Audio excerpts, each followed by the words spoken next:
Good morning, night city, a day in the life. I was on my own, catching a ride with the lady. Her hair hangs down past her thighs, blue and pistol shit. Satisfies leather jacket, zip tongue. Big ones coming, look for lost and found. I have been bright and night city, where your appetite waits you out your sunrise. We are live. Oh, we are. Yeah, What? New Geeks. That's right. That's awesome. Absolutely.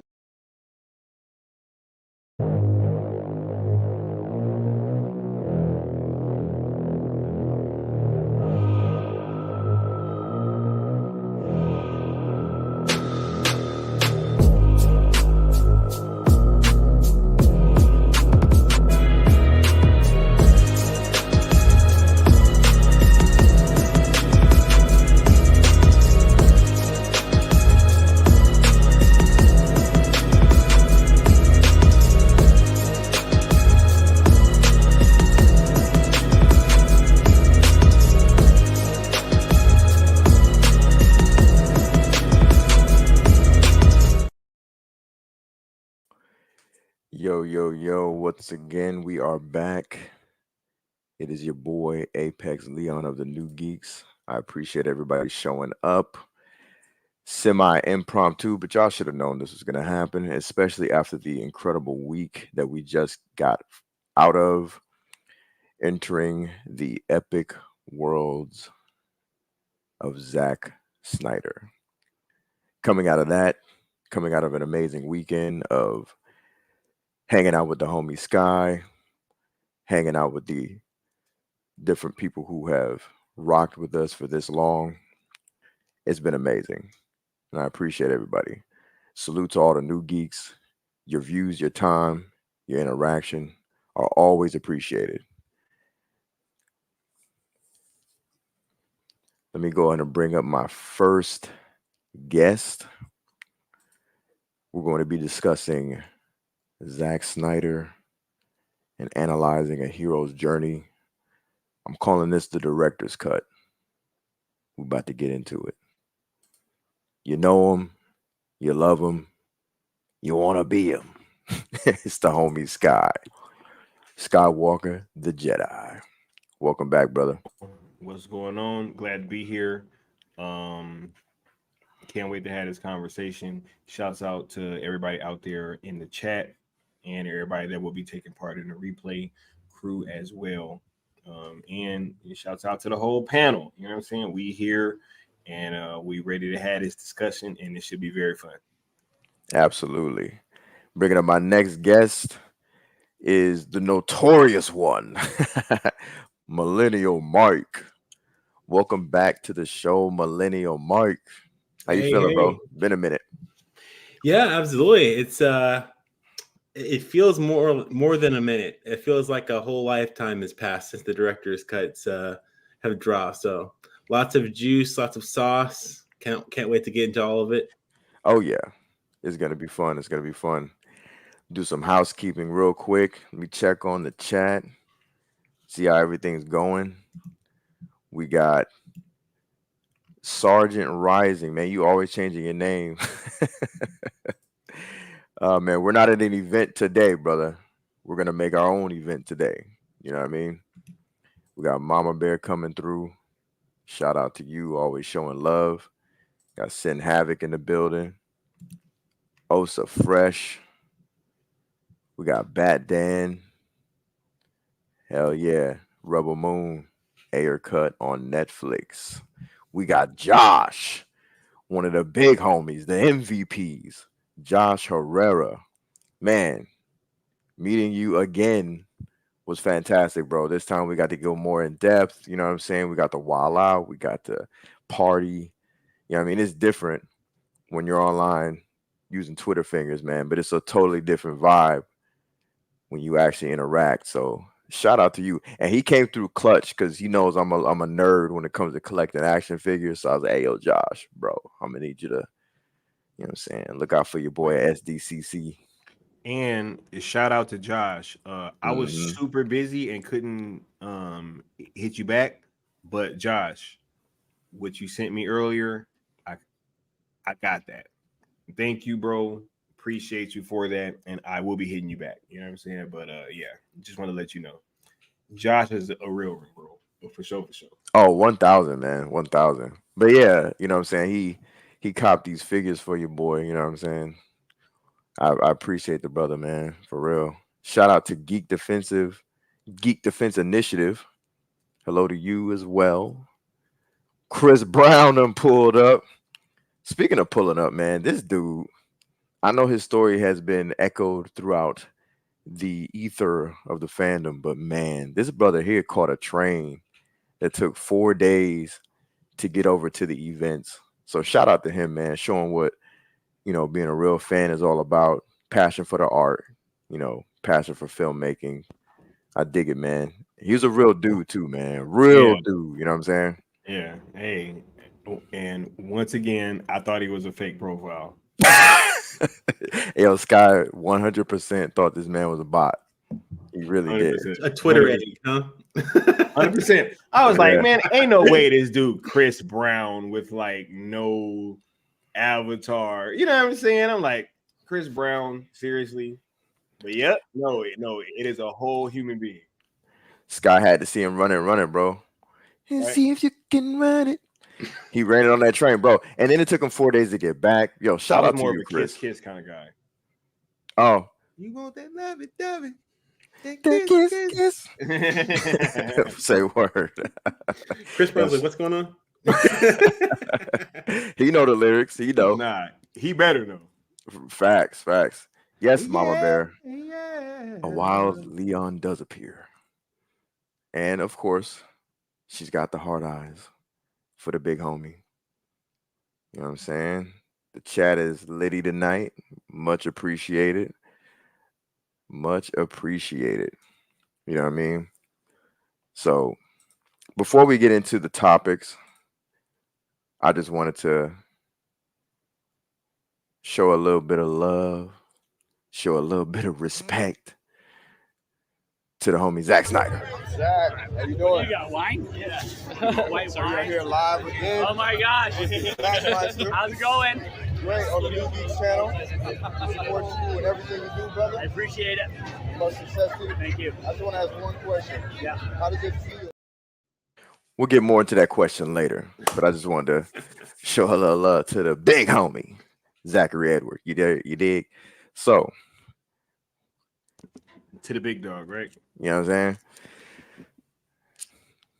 So the first topic of the evening, I kind of wanted to structure this in the same rotation that the Egyptian theater showed love, but a little bit out of order. We're gonna go with, analyzing his career, filmography, how he has affected the current zeitgeist, how he affects filmmaking, and how he's going to affect the future of filmmaking going forward, presumably, right? But I wanted to start off with how it all kind of began, his career, as far as his name getting out there in the ether. That's Dawn of the Dead, Dawn of the Planet of the Dead.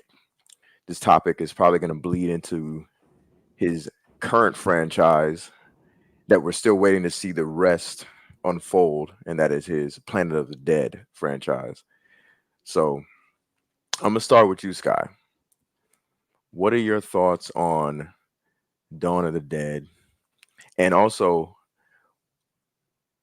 where were you? How did you hear about the George Romero backlash? And what does that mean as far as his career as in totality? I asked that. I'll say this real quick. I asked that because this becomes a pattern for Zach, right? Absolutely. Some major criticism, and it just kind of rolls out and catches fire per film almost. I think the only film that may have gone unscathed might have been 300. But what are your thoughts? Yeah. When I heard about the backlash, obviously I didn't know who Zack Snyder was back then. I didn't really get familiar with his name like that until after 300, and then I was like, oh yeah, that's dude from Dawn of the Dead, right? But yeah, I definitely heard about that backlash of him doing this remake. And yo, because I'm not super into zombie movies, but I've watched pretty much all of them. Me neither. So, with that being said, this was kind of the birth of this pattern, right? Of like Zach working on something. There's this backlash from a certain community, right? And this time it was the George Romero fans and all of the OG zombie movie fans. So, with this film coming out, because I think it was like 2 years after 28 Days Later. So that was the first film that did the fast zombie thing. But Dawn of the Dead, when they did the fast zombies, and they kind of mixed that with Zach's visual style, obviously, I think that it just made for a totally different experience than what was brought with 28 Days Later. This film was pretty revolutionary. I think that it is the definitive version of that film. Dawn of the Dead, I do think it's better than the George one. But like even back then, That's a bold statement, brother. I'm not even saying I disagree. It's bold as shit. No, I'm with it. I'm with the shits. You know what I'm saying? Because I like Night of the Living Dead more, probably, from George, and then I like Dawn. But it is what it is. Yeah, is that was just kind of the birth of that whole pattern starting, and it's funny looking back that almost every film that this dude has worked on, there's been some kind of backlash. And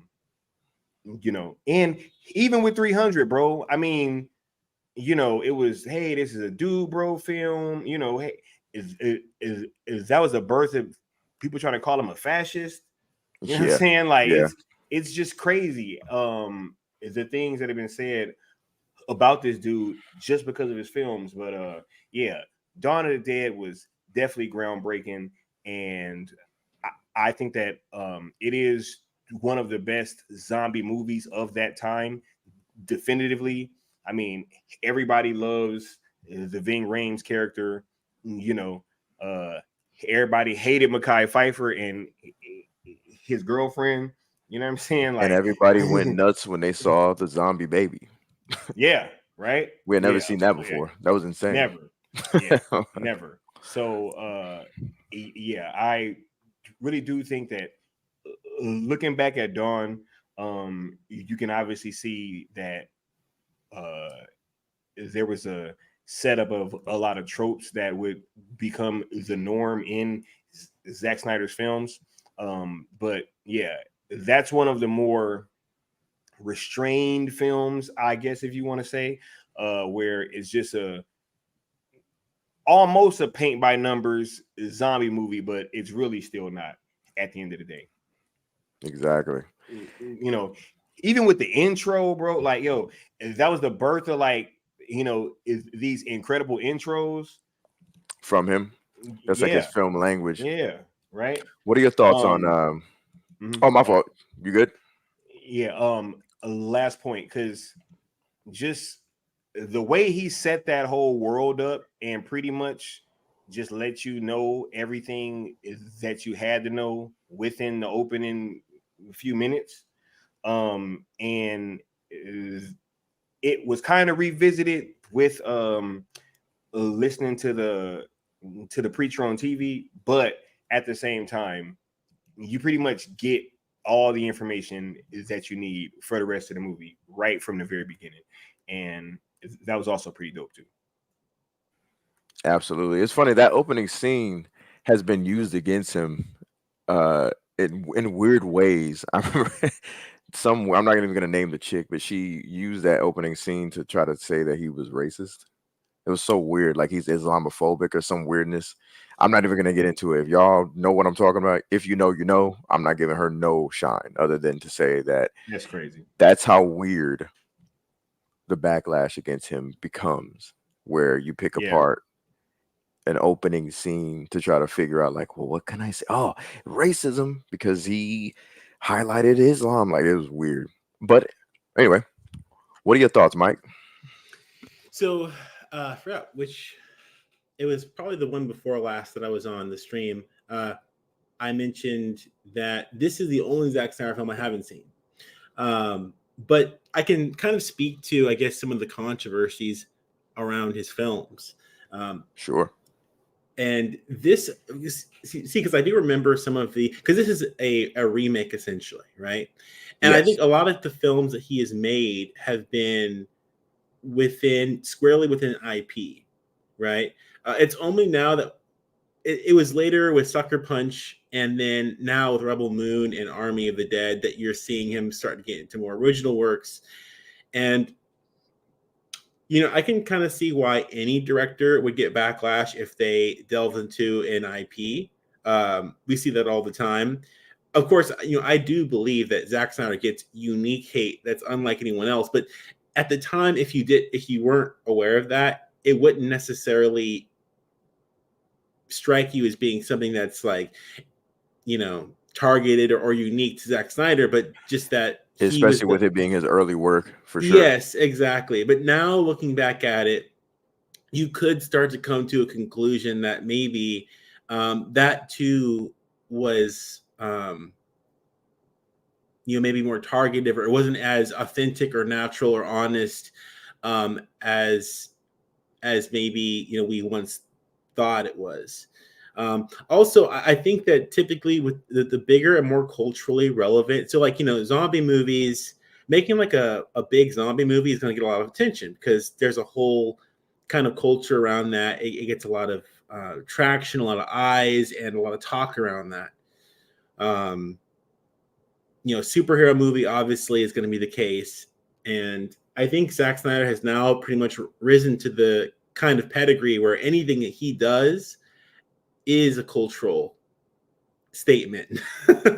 So at this point, Right. you don't really need to, he doesn't need to be making any kind of movie at any particular time with any particular narrative or messaging or anything, themes or categories, genres, in order for him, for people to justify trying to target him for unique hatred or whatnot. So yeah, I can't really speak. I'll eventually get around to watching that one. I don't know what's taking me so long. I'm not a big zombie movie guy, but I do like Zach, and I've seen everything, even his little iPhone.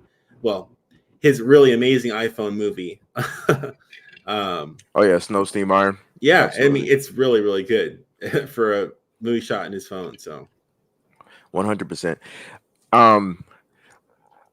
With this, like, the way I see it, you guys pretty much said all the talking points that I would ever say too. Like it's kind of a thing that you look at and retroactively look back at it, kind of reverse engineer it and go, oh well, I could see where this could be disingenuous. And then I would think to myself, if this was inauthentic, right? If this was disingenuous and manufactured, then I'm like, why? That would beg the question, why? I don't have the answer to that. Why? I mean, I do, but I'm gonna act like I don't. I'm just putting myself back in that era. If I was back in the Dawn of the Dead era, and I'm like, well, why would this be a thing? I can say things now, but back then, what would it be? What did they know about him that would make them want to hate on him? Like, if that's the angle that I would go with, right? yeah, I mean, we've talked, man. Especially if you're on social media, I feel as though, I mean, me personally, I feel like I've talked about why he's been hated on multiple. I mean, just in our last stream, we talked about the possibility, and it gets brought up on this stream a few times. I've also listened to your guys' streams when I'm, on episodes that I'm not on. And you guys bring up like his themes about bringing people together and good versus evil and things like that, as why that might be kind of a cause for certain people to dislike his work. Other people think that it's, maybe a personal spat he had with someone in the industry or something like that. I mean, I don't know. I don't know at this point. I Yeah, have with no Dawn idea. in particular, that's what I'm thinking. Like, did he piss somebody off? Like, because Zach doesn't seem like the type of guy who plays well within the, I don't even want to say traditional, but within the Holly weird side, that structural side. He doesn't play well with that. The whole, hey, let's party, slip something in this person's drink. Hey, let's party, let's fly out to an island. Hey, let's party. You know what I Yeah, mean? yeah, Let's yeah. not check IDs. Like he doesn't. He's not that type of guy. He's more of a man's man. So maybe there were times where he was given offers and he refused. Yeah. I would Maybe, say, I don't know. yeah. I mean, I like that approach because from what I've seen from Zach, I like him as a person, and I think that plays well into my picture of him. But I feel like if I think hard enough, I could probably find other directors who also have a certain kind of persona like that. That they're maybe a little bit more reserved, and they're not like deep into the center of the Hollywood, little clan or whatever you'll My say. question to Yeah. you would then be like, and I'm not even saying you're wrong, but I'm saying like, just the curiosity would be like, are they on his level as far as notoriety, recognition, being given the keys to Yeah. large, you know what I mean? Like those, because what you're saying, I could think of like 3 directors right now, Well, and I'm like, what well, do you think they're, about like mm, Michael Bay, James Cameron? What do you think about them? they would probably be the only 2, But they're other than also like, massive. I mean, like yeah, it's not just like a small little mention. I mean, that's right, massive. So this is why I feel like yes, I have the inclination to believe that, like because I want to think that my guy Zach is all of the good things, not just some of them. And that he's being particularly targeted because there's no one else who's quite like him. But if I'm a little self-critical, I feel like I can think of a few other directors, and these are just the ones that have come off the top of my head. right. There's a lot of directors who don't really have kind of like a celebrity status, so you don't really see their face or think of their personality or hear their voice when you're thinking about them. But there could very well be many directors who have a very family man, masculine, kind of just level-headed, not Holly weirdo kind of vibe that we just simply just don't. They're not celebrity status. So it's really hard to say. Probably not as dangerous either. See, my problem with this, and I spoke with Leon about this like ad nauseum, is that going to this Rebel Moon double feature and reading the Variety article that followed has changed everything for me. Like everything's different, right? And the reason for that being is they fucking lied. They just outright lied. Like there's no type of like dancing around it. There's no like, oh, maybe this, maybe that. No, they lied on they've been lying. Yes, but that begs the question as to why. Why go to an event and lie about who was there? Why go to an event and lie about, just the entire thing? Right? Like, why would you try to perpetrate a narrative of it being a crowd full of middle-aged white men when that is far from what was there? Why would you say that there are no women there when there was no lack of women whatsoever? Leon and I both went live. I was live for 45 minutes. Leon was live for over an hour. No, I think I was 45 as well, which is weird. Somewhere around there. I don't even think we started at the same time, but that was weird, right? Damn near the same numbers. Walking around, showing the entire venue.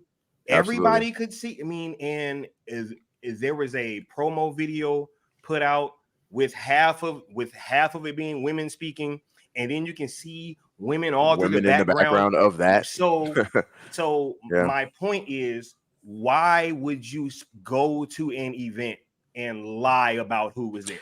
Well, to That answer the means- question, To me, uh-huh. everything's fucking nah. Here's nah. how I'll answer that, because I'm keeping my mentality on the whole, like, okay, Dawn of the Dead, blah blah blah. And to answer that question, it goes into the next topic. But before we get into the next topic, I wanted to touch on, how are you guys feeling about the conversation going on with the Planet of the Dead franchise? Because I'm seeing a lot of lies with that as well. I'm seeing a lot of hyperbole and manufactured woe is me. Um, it's doom and gloom. It's canceled, it's shelved, but there's no evidence backing it up. I don't Yeah. feel like it's any different than any of the other narratives. I mean, it's just another thing, Yeah. So I don't really feel like there's anything unique to say about that. What I will say is that it's too early to say that it's doom and gloom, but it's also too early to say that it's all a go, full throttle ahead, 100%. Wait, I have a quick question, Mike. Yeah. You don't think that there's anything unique about them going to an event and lying about who was there? No. We're talking about the article that was released that basically said that the Planet of the Dead franchise has been scrapped. That's what you. Okay, cool. Yeah. Got Yeah. So in regards to that, I mean, it probably isn't. It probably is still going to happen. I think that it did well, and that there has been more evidence to the idea that they're going to go forward with it than the otherwise. But I mean, I don't want to be caught saying like, oh yeah, it's 100% a go. There's no questions. There's no concerns. I mean, that honestly, I don't think that's an intellectually honest answer. There could be something with that, but they're obviously always going to find the negative and then promote that, so that's basically, I don't think there's really a lot to say. I think it's a lot of ado about nothing. It's a big nothing burger. Gotcha. Yeah. I really just wanted to touch on it because I think it's odd that after such a huge week that we have people like The Rap coming out and saying something and trying to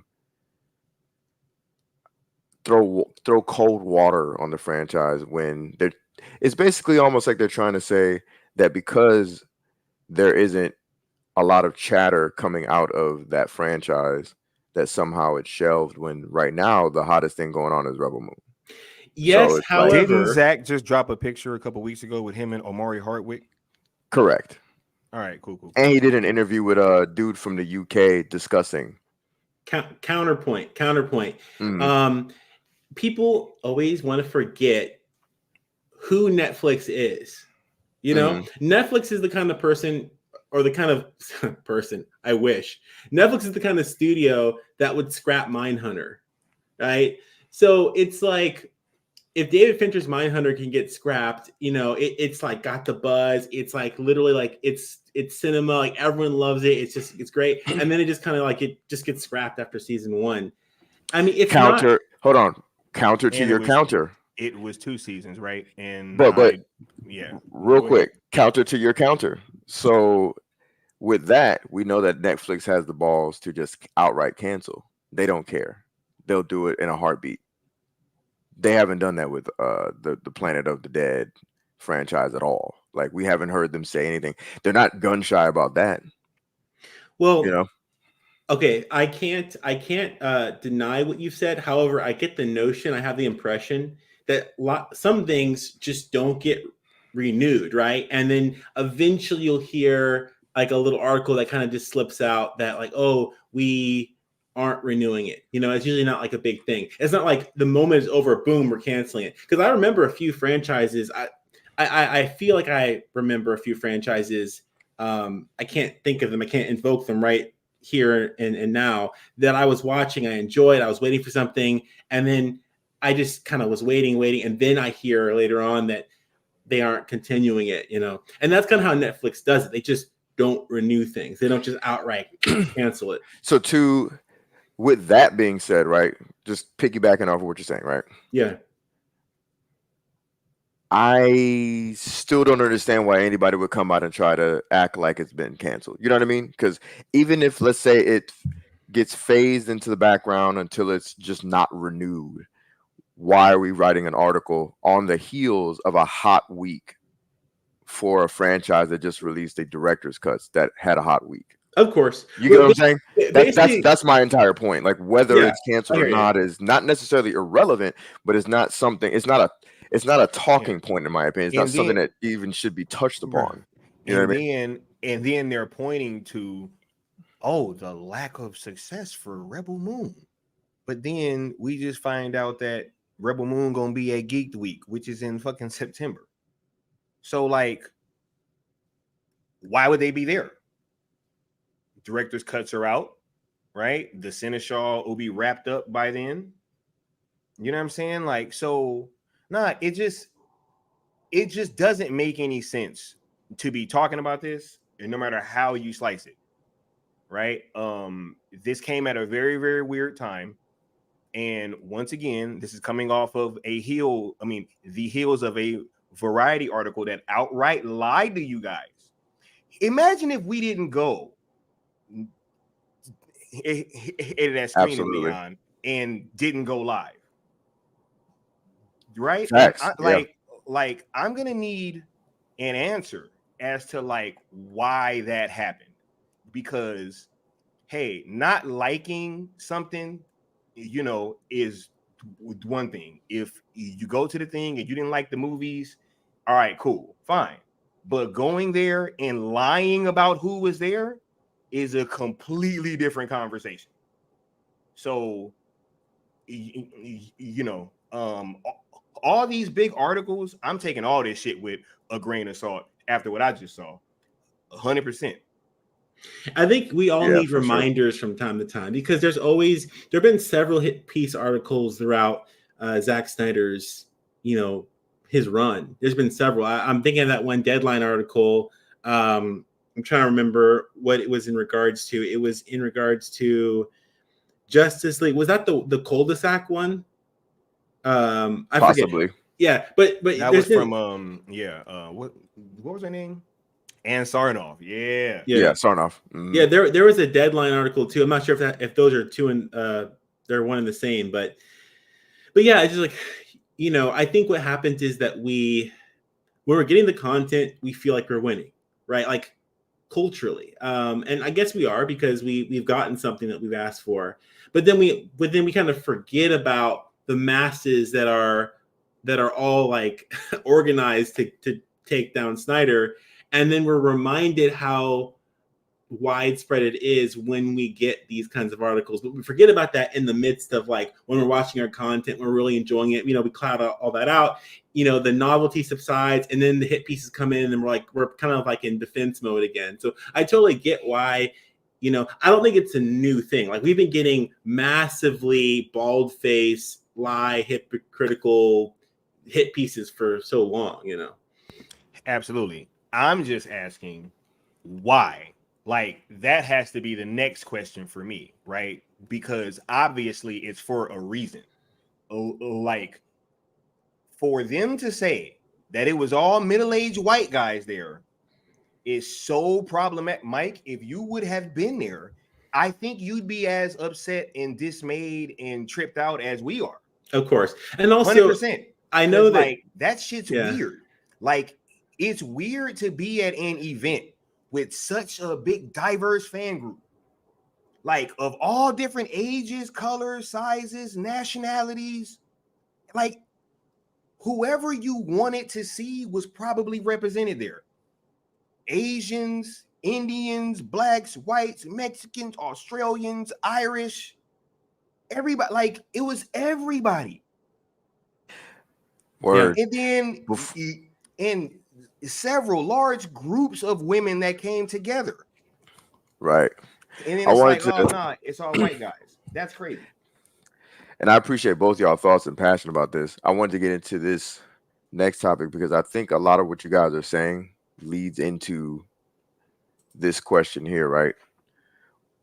300, what's your profession? So thinking about it, this was the movie that in hindsight, after it came out, is one of the movies that's been used against him as well. It's part of the reason why you get the narrative of middle-aged white guys, no Yeah. women. You know what I mean? It's a powerfully masculine film. And there is a large subset of, of white men, probably a lot of them conservative, that like this movie. That's actually that's true. The Yeah. problem is that the media is going to frame it as a bad thing, but that too is also not a bad thing. It's completely fine, and we need to Right. stop trying to apologize about it. Yeah. Well, Yeah. I mean, you get the point. Right. Yeah. And you want to know what's crazy? You Yeah. want to know who else loved this movie? A bunch of black liberals from Yep. California. You know what I'm Facts. saying? Like, yo, like the theaters were packed when this film came out, yo. This film like crossed all barriers, 100%. Absolutely. How was your viewing recently during the Epic Worlds? Oh man, it was amazing, right? That was the smallest crowd out of all of them. As the week went on, it just kind of builded, right?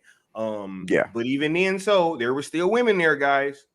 Weird, you know what I'm saying? But I would imagine because it's a bunch of half-naked, six-pack guys with sweat dripping down their back. Like, do people not understand that the narrative that it's just like, okay, I'm gonna say this and I'm gonna let you keep going because I didn't want to interrupt, but I just wanted to add this piece, right? Let's look at the behaviors and culture of this film, right? And what the film itself and the behaviors and culture that it can garner after its existence.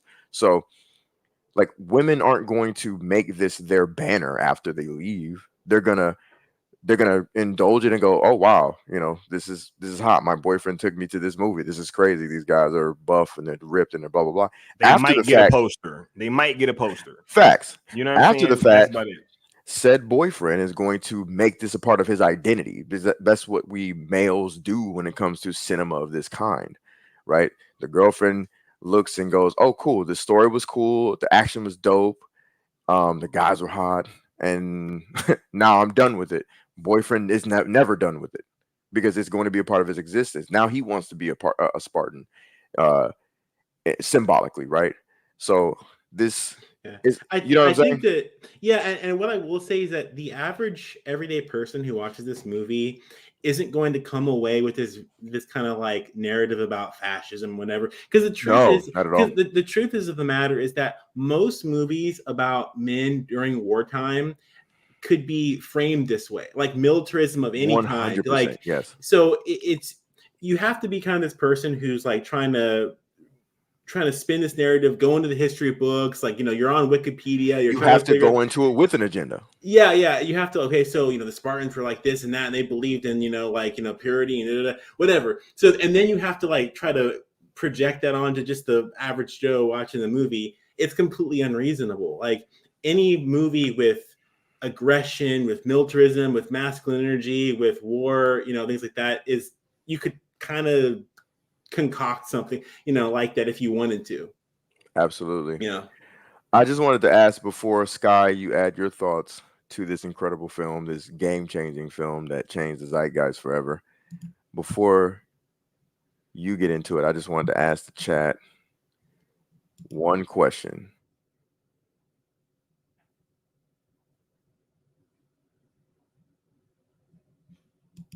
If it is blood you seek, you're welcome to join us.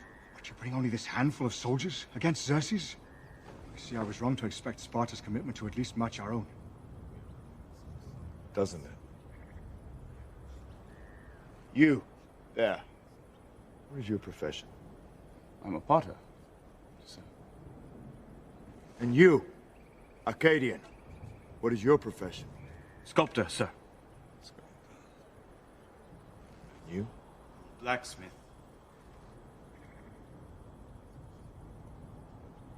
Spartans! What is your profession?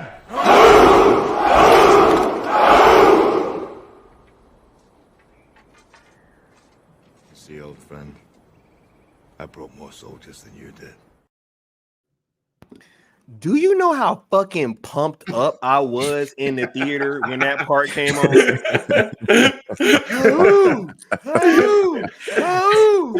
Facts. Hey, I just so happened to ask Zach the same question this past weekend. I always say just shoot if you can.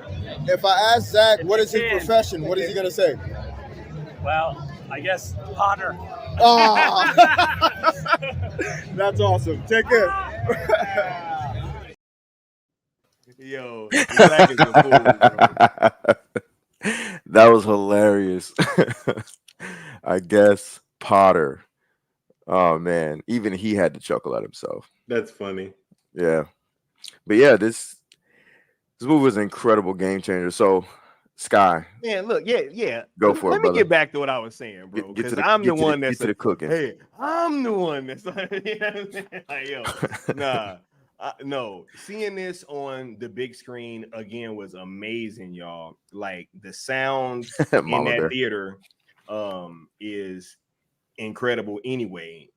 So just being able to hear those scenes and hear that power in their voices, and yo,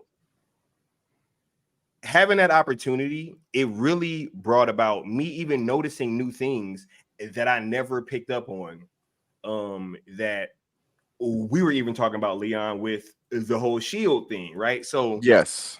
I'm forever grateful to have had this opportunity. That whole scene with FALTs hit way different on theater. Like I was, it felt disturbing. You know what I'm saying? Like I was like, whoa, what the hell? You know, you just felt everything so much more. And I was so glad to be able to see this, man. And that theater was dope. This film, the visuals, even the right, they be trying to talk about Zach and him not being able to tell a good story. Even the writing in this film, I think it really gets the short end of the stick, because there's so many lines and just things that happen that have stayed through the zeitgeist, man, forever. And that is a testament to the writing. So, man, I love this film. Love seeing it on the big screen again. I love all of the masculinity and testosterone, man. I was in that damn thing ready. I feel like I could run through a wall after watching this movie, bro. You know what I'm saying? Hell yeah. And now Xerxes' horde faces 10,000 Spartans. Yeah. Demanding 30,000 free Greeks. I was like, come on, bro. Remember us. Yeah. Fire, bro. Yeah, it's a powerful movie, and I think that if you want to look at it from a more like a philosophical lens or a more nuanced lens, I think that there's content in there that gives you that kind of the nuance, the subversion, or the depth, or the gray areas, or all that, if you want to look at it that way. But then also, shout out to Josh's mom. Josh's mom's the GOAT. But yeah, you know, I think that for the most part, a lot of people are going to go to that movie and they're going to experience the movie. And Zack Snyder's movies are great because it doesn't give up the experience for anything, you know, like, but it also keeps it's also very narratively rich as well. So you get both. Absolutely. I'm glad you said feel, because I think that's another thing that, you know, this current generation of movie watching is kind of forgetting. Let's just feel it, man. Can we not fucking feel it? Why's everything got to be, this is a masterpiece, this is not? Like, what did you feel? What were we gonna say, Sky? Real quick too, for all the talk of like masculinity and testosterone and everything, yo, Leonidas' wife is so powerful in this film, yo. He doesn't make a decision without her. He looked back at his 100%. wife to make sure it was cool to kick homeboy in that hole. And she gave him the nod. Right. He's like, am I tripping? She's like, nah, go for it, baby. That's what I saw anyway. Mm-hmm. Oh no, 100%. That happened, right? And yeah, it's just, man, Zach has such a respect for women, and it's just, man. Shout out to Lena Headey, for real. Special film. Absolutely. Then you get it seems like all his movies go into I can't even have a proper segue. The next movie is just controversial too. Like everything he does is looked at with some layer of controversy. Is And I this remember, Latin? yes, it is. Can anybody care to give it a go? Let's have Mike give it a go. Sky, I know you know how to say it. Yeah, I don't know. I know enough to know that it's Latin, but not to know what it says. Sky, give it a go. Cois custodio ipsos custodius. Yeah. Who watches the guards watchman? the guardsman, aka translation, who watches the watchman. Right. Word. Who watches the watchman? Everybody on this panel, I'm guessing, right? We all seen it, right? Yes, yeah, absolutely. Absolutely. Wait, but you know what we ain't all seen, Leon? Dawn of the Dead. No. We ain't all seen that Watchmen director's cut in the big screen, bro. He's bragging about the Yeah. director's cut. Yeah. Hey, my question to you is still, how do you know I have it? How do you know I have it? How do you know I have it? I know. You don't know, bro. You don't know. I know. I've been known to pull some tricks out of my hat, bro. Tricks out of my sleeve. You know what I'm saying, bro? He just said it already, y'all. He'd have been like, "Yo, I already saw that shit." You're right, and you're also wrong. But no, yeah, you start us off, man, because you saw the director's cut in theater. That is a unique experience, thanks to the Egyptian, which is also associated and affiliated with who? Netflix, bro. Netflix. The dreaded Netflix. The Netflix everyone hates nowadays for some weird reason, even though they're giving him a home to flex. Do they though? Him as Zack Snyder. We'll get into it. I have some things to say about that because we'll get into it. Oh yeah, for sure. Go for it. But Watchmen, how was your experience watching this game changer? Now, before you answer, I wanted to say, because I think the theme right now is the controversy, the fact that the things that make him notorious, right? And one of the things was Alan Moore had a big problem with this movie being made, but that's less Zach, more Alan Moore, because he has a problem with everything of his getting adapted. You know what I mean? But how did you take Watchmen, the director's cut? How was it different for you, the feel of it, seeing it in theaters? Yeah, I would say this. What I came away from watching that film was, bro, like, you can't blame Zach for being ahead of the curve, bro. Like, that film is like, you could have put that out right now. You know what I mean? Definitely. And it would still hit just as hard, bro. But yeah, if they say, "Oh yeah, if that movie was too early or whatever," man, no, it wasn't, bro. Like, I love that shit back then, and seeing the director's cut now, bro, like, just all those extra scenes, the Rorschach scene. It was too early though. It was too early though. I mean, I wouldn't. So first and foremost, let me just qualify. I don't actually believe in too early, too late. Like, nothing needs to be culturally relevant, but unfortunately, people like astroturf it. Like, they will speak it into existence. I don't think it's actually fundamentally true. What I will say is that people were going to gorge themselves on superhero slop until they wanted the same studios that fed them that to then give them the antidote, like the Tums, for that. They want you. It's kind of like what we're, and I know you'd probably disagree with this example, even though it's kind of this example.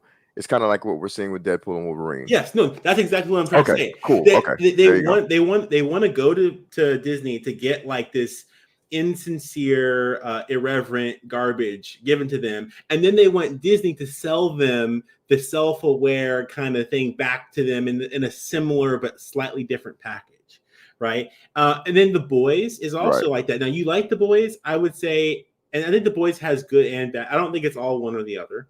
But I think people watch that as kind of like an answer to the thing that they're going to go watch. Like, people are going to go see the next superhero movie. They're going to like it. But they also want to watch The Boys and then, like, tell themselves that, isn't that so stupid, so dumb. if Watchmen came out now, how critical it is to kind of the whole mentality around superheroes and what they represent, what they are, if they can be what we want them to be. It could possibly be taken quite well, divorced from all the context that Snyder is, right? Of course, that can never happen, but just in this theoretical world, I think that it would play well now. But yeah, so basically what you're saying, to what you said earlier, the reason why I said that it was too early is because there wasn't an appetite really for a movie this critical of that mentality at the time, and there is now. Say that last part again. I didn't. There wasn't an appetite for a movie that was as critical about the superhero and the ideology around it. Okay. At Gotcha. the time, right? Yeah. But there is now. So you could say from that standpoint that it was quote unquote too early. I think it plays well now, as you did mention. Like, you could play it now and it hits. But I would say that for a certain kind of person who's like really tapped in culturally, and they're the kind of person who says, "Who asked for this?" Like, that kind of person would definitely probably appreciate Watchmen now, divorced from all the context. Right. Yeah, I think that if you look back at, because the too early thing came later, right? Like, a lot of the critics did not like this film when it came out, you know? But once again, I feel that most people that you talk to on the street that watched it loved it, right? And this is not just these are general audience members, right? Like, I got Mexican homies and his whole family. They love Watchmen and hated the show more than, and was like, yo, that damn movie was way better than the show. They ain't really got no context for who Zack Snyder is like that. I think that appetite for these more adult stories have always been there. Like, that has been the audience that Warner Brothers and DC specifically has failed to serve. But that appetite has been there clearly. That's why BVS and their movies was making money, right? And it was an alternative to the slop, quote unquote, that we were getting with the MCU. So I think that appetite has always been there, but there's been a problem of listening to that audience, servicing that audience, and being willing to trudge through these hard times with critics if these things are making money and trending upward, right? So obviously, if they weren't super just done with Zack Snyder after he made Watchmen, right? So yeah, it's just. Well, let me add to what you're saying, because I don't think we're necessarily, we have our tones are the same, but we're not quite on the same wavelength. What I'm saying is that Watchmen is subversive to the idea of the superhero. It's to say that, like, listen, it's very postmodern. It's like saying your superheroes aren't what you think they are. It's kind of like to undermine the idea and to redefine in a way what the superhero is, like, fundamentally. And so it's very, very subversive in that way. I think that it's not just that it's an adult, which is fine. There's been many adult, technically, define that, like, I don't think that Deadpool and Wolverine is adult. It's explicit maybe in some ways. It's not adult, and we can get into a discussion about that. I get what you're saying. It's like if we did call it adult, we'd have to throw in juvenile. Yeah, like Deadpool is juvenile. Yeah. It's explicit and it's juvenile. Like, this this is dealing with like SA and grape and stuff like that. So I would definitely call this an adult movie. Right, but just again to clarify, what I'm saying is that, like, okay, back then people wanted comic book movies that felt like a comic book, that made them feel like they were a kid again on their bed, reading their comics, and that was very affirmative of of being an adult who reads comics to feel like a kid, right? Watchmen says, no, you're stupid for feeling that way. Okay. Back then, that doesn't play well. Now you can kind of get away with that in the shape of the boys, in the shape of Deadpool and Wolverine, although it kind of indulges in a lot of the same kind of juvenile behavior, but it kind of like makes fun of some of the corporate stuff as well. But do you understand what I'm trying to say? It's the subversive nature of it that didn't play. I get what you're saying, because it's Absolutely. the DNA in which it comes from. You know, the book itself made fun of the same things about comics. Yes. You know what I mean?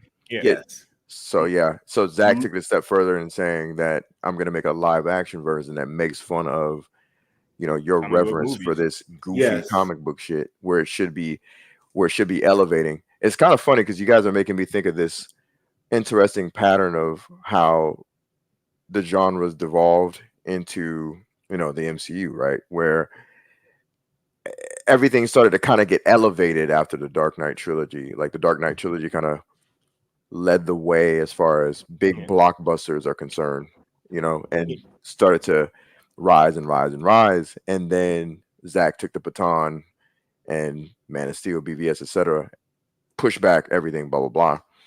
And then it's like the genre whiplash back towards the very thing that Watchmen made fun of. The very idea that this is what's going to happen if you keep on this track, where the sequels to the original Superman movies failed. They went towards the same sort of tropes and goofiness that the MCU is now emulating. Yeah. You know, one thing that let me get this last point out, and then I'll be done with this whole Watchmen topic. We can move on to Sucker Punch after you, Millennial Mike. Yeah. My last thing was, I don't think that this movie took that long for it to be accepted like that. Like, I don't think that we had gotten to the point where people were so already like oversaturated with comic book movies that it was to a point where we wanted something like this. By the time Man of Steel came out, people was already saying, like Watchmen, it was actually way doper than we thought it was. So yeah, like we hadn't even gotten to that point yet, and Watchmen was already at that point of like being talked about as, hey, maybe we were wrong when this film came out. Yeah.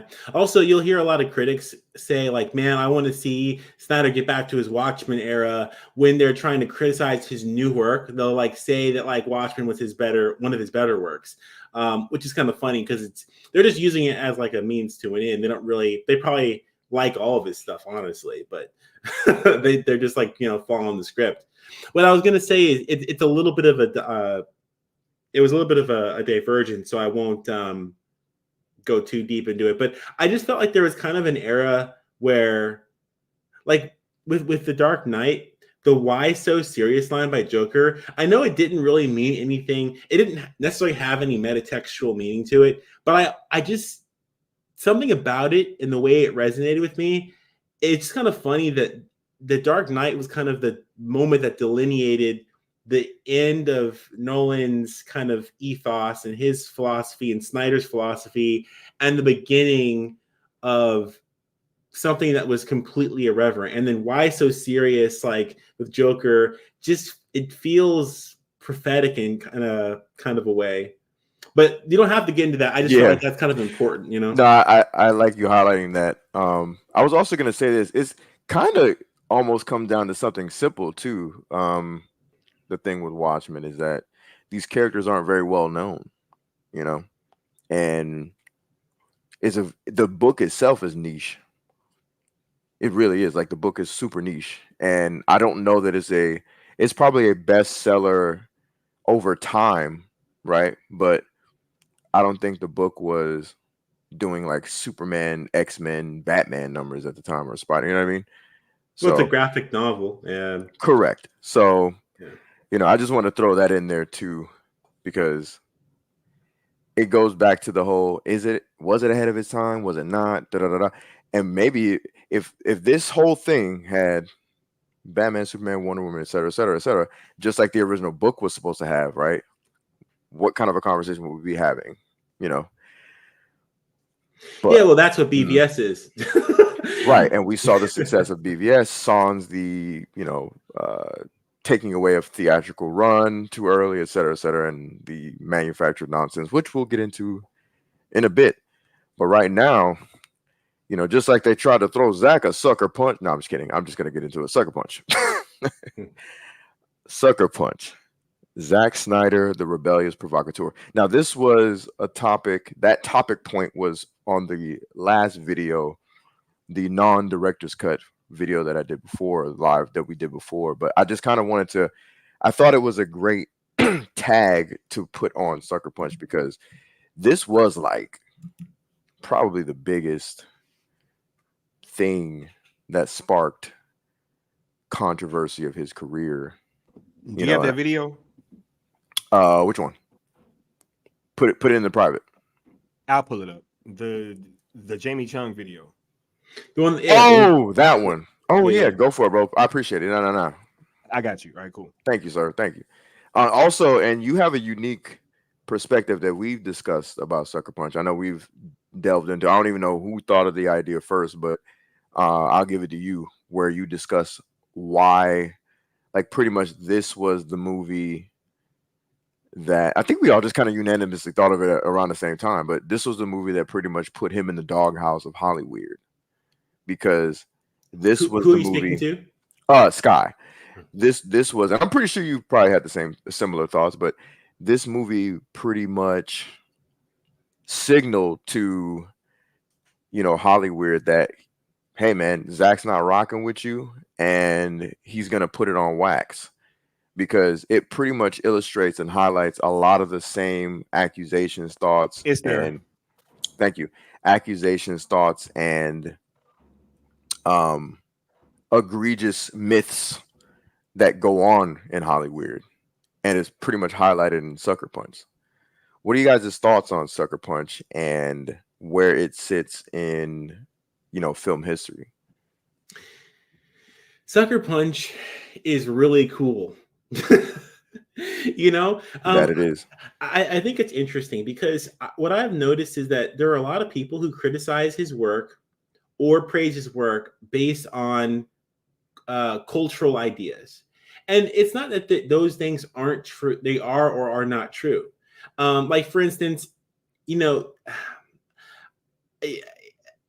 I like how mysterious Zack is, and how impersonal he is when it comes to, like, his art kind of gives you a hint of like who he is and what he's about, but it also it's hard to tell, because it contains so many different ideas all brought together. It's like, okay, if you're someone who likes to watch really attractive females in short skirts battle anime style with gigantic samurais, then you will be served watching this movie. Am I going to, like, in good faith, pretend like a person who likes that kind of thing wouldn't like Sucker Punch? Like, of course they are. Now, if you want to justify the reason why that's okay, right, then you could delve into the narrative and kind of talk about how the objectification of the characters are factored into that.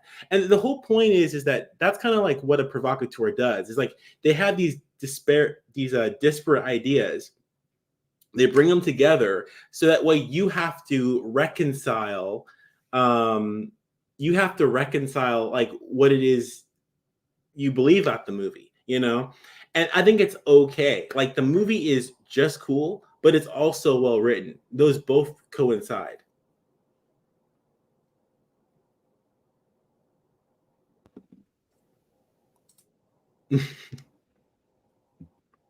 Scott, what are your thoughts? As for me, Sucker Punch is a super dope movie. I saw it in theaters. Yeah, it's not a perfect movie. It's not the best movie ever. It's just some super dope shit to watch. The action is amazing. Zack had that one fight scene in like 60 frames per second. Amazing. This was another film that kind of started the pattern for me of Zack having like a wonderful eye for talent, because this is the first movie I ever saw Oscar Isaac in, for sure. I had never seen him in anything until that film, and yeah, he had a very powerful Absolutely. performance in it, right?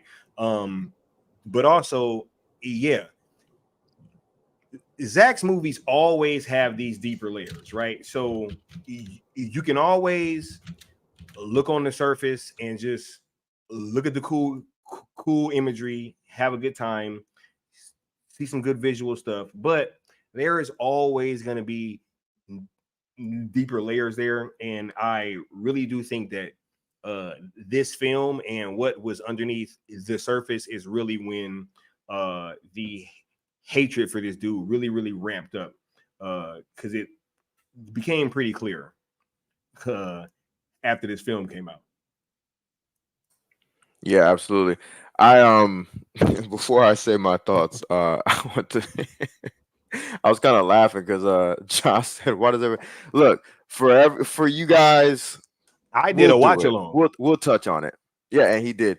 I did a He watch did. along. He So did. hey, I We'll don't touch skip on over it. it. We'll definitely touch on it for sure. I'm not gonna lie. That's the one movie of his that I haven't finished, quite literally, and it's not because like I it's love just it. It's dope. I don't know. It is actually no. I did finish it because I watched. It's dope. I watched it during the watch along. That was the first time I finished it. Was with you Bruh, guys. that scene with him flying through the fire, bro, Mhm. man, dude, you better get out of here, bro. Yeah. No, I forgot I did. And Millennial Mike. I like owls. Oh wait, no, or was it Bat Dan that did a watch along? Somebody did, but I know that was the only Somebody reason I did. finished it was because we all did a watch along because it was around the time we were doing Akira and stuff like that, right? Yeah, right. Yeah, absolutely. Yeah. I can't. What about it? It's just funny the way you said it, like a kidda. It's like I'm not even sure Japanese say it that way. Akira? Well, you know what? Damn it! Akira. You're gonna make me do it. I'll pull it up. I will do it. But nah, that's yeah. I love that movie, bro. It's so good. I love that movie. Bat Dan said I did a review, not a watch along, and I and Austin were there. Okay. I could have swore we did a freaking watch along. I could have swore too, bro. I think we did. I'm pretty sure we did. I'm pretty sure we did a watch along. Because I distinctly remember being on screen when that whole fire part came on. Yeah. And I remember watching them talk to each other inside the tree, and we had to have done a watch along, bro. I know we did. And remember he fell out of the tree. Yeah. We did it. We had to have done a watch along. And I was watching the bro. I remember, but look, whenever you want to play that video, bro. Oh, for sure. I'm just gonna get my thoughts real quick, man. Cool, you know. Here, this is the owls content that people want to hear. No OVO owls, you know what I'm saying? Yeah. Oh, facts, right? OVO. But no, yeah, I think just to put on my tinfoil hat, I think Sucker Punch was quite literally the movie that I already said it before. It was the signal towards all the Hollywood weirdos, like, oh, this dude is not playing. He's not playing ball with us. Yeah, I don't know. I see where you're coming from, and you could very well be correct. You could be correct. I don't know.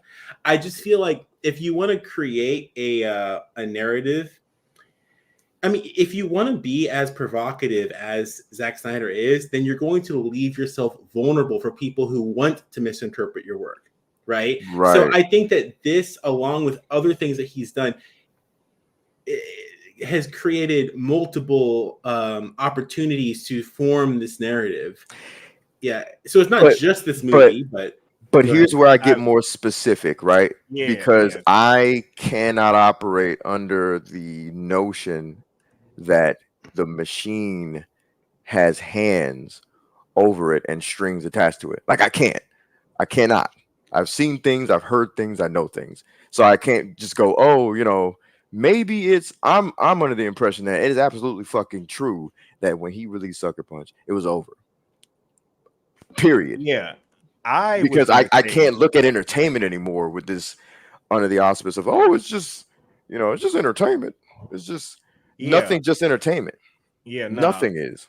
It's all nah. programming. It's all trying to get you to go towards a narrative, and it's all trying to get you to march to a fucking beat, point blank, to the beat that they want Well, you to march I to. wasn't necessarily saying that, but Mm. I honestly, this is the thing, right? So I think that there's a multiple things can be true, right? I Mm. think that what happens is that a lot of people will watch things and come away with the determination that they want to. I mean, the truth is that most people in Hollywood think a particular kind of way.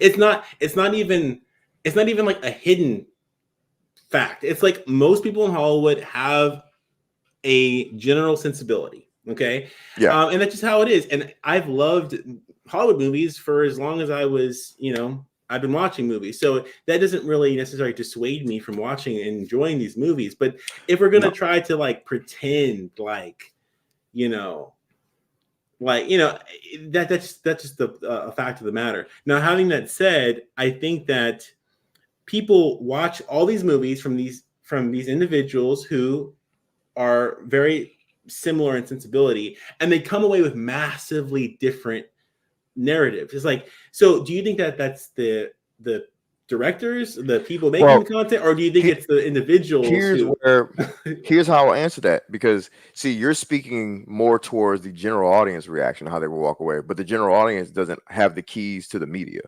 What I'm talking about is the staunch, powerful media narrative that comes away from his movies, and one in particular, this one that we're highlighting, Sucker Punch.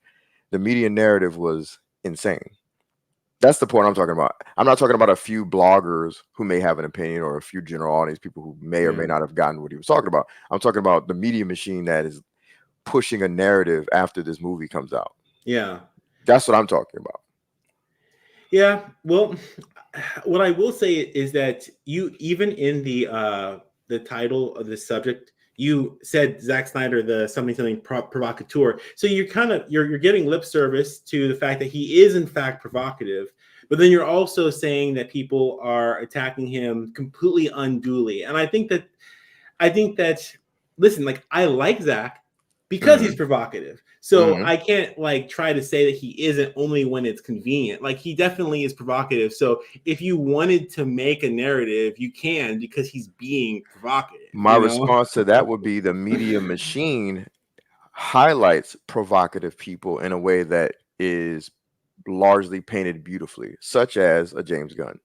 He's been called the dangerous mind, the beautiful But he's not twisted provocative mind. at all. But Actually, that's what they want you to think. So okay, his provocative, okay. his provocative. He as a faux provocateur provides the same sort of nonsensical drivel that one can say exists in a Deadpool and Wolverine, right? And I would argue that Deadpool and Wolverine is more entertaining than what Gunn has done. The point that I'm making is it's provocative. It may not be provocative in the sense that it's a high art. It's provocative in the sense that it's raunchy. It's distasteful. You get what I'm saying?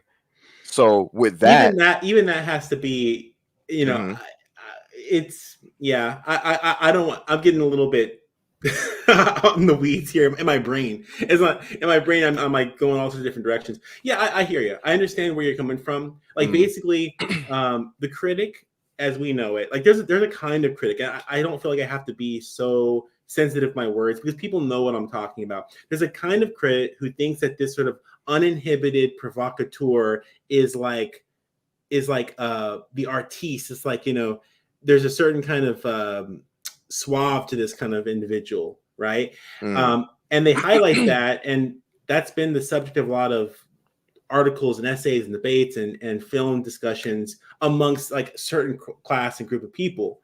But when Zack Snyder attempts to do it, it's just, there's no meaning to any of it. But there's always meaning when a certain kind of person does it. So I do get what you're saying. I understand. Right, okay. Thank you. I was about to say, because you're actually, you're highlighting what I was saying. Sky, you look like you wanted to jump in. Yeah, because I'm just wondering, how long are we gonna dance around what the fuck Zack had in this movie specifically, bro? this movie specifically. All right, I'm gonna tell y'all what I took away from this movie. I don't know what everybody else took away, but to me, it seemed like those this entire film was a parallel for what goes on in Hollywood. I said that. Oh, like an eyes wide shut kind so of thing many going words. on? No. But let's go deeper into like exactly what was going on, right? Right. Have women being fucking taken under strange circumstances, right? And being and you have more powerful men lording over them, exploiting them for their body, having them act out in all these extravagant scenes and stuff like that. I mean, it was it was like a perfect parallel for what goes on in Hollywood. So I think that the fact that this seemed to be the movie that he caught all this flack on, and then for it to just kind of continue on, and for there to be, oh my God, Zack is sexist and all these other things, when this movie was literally a feminist empowerment.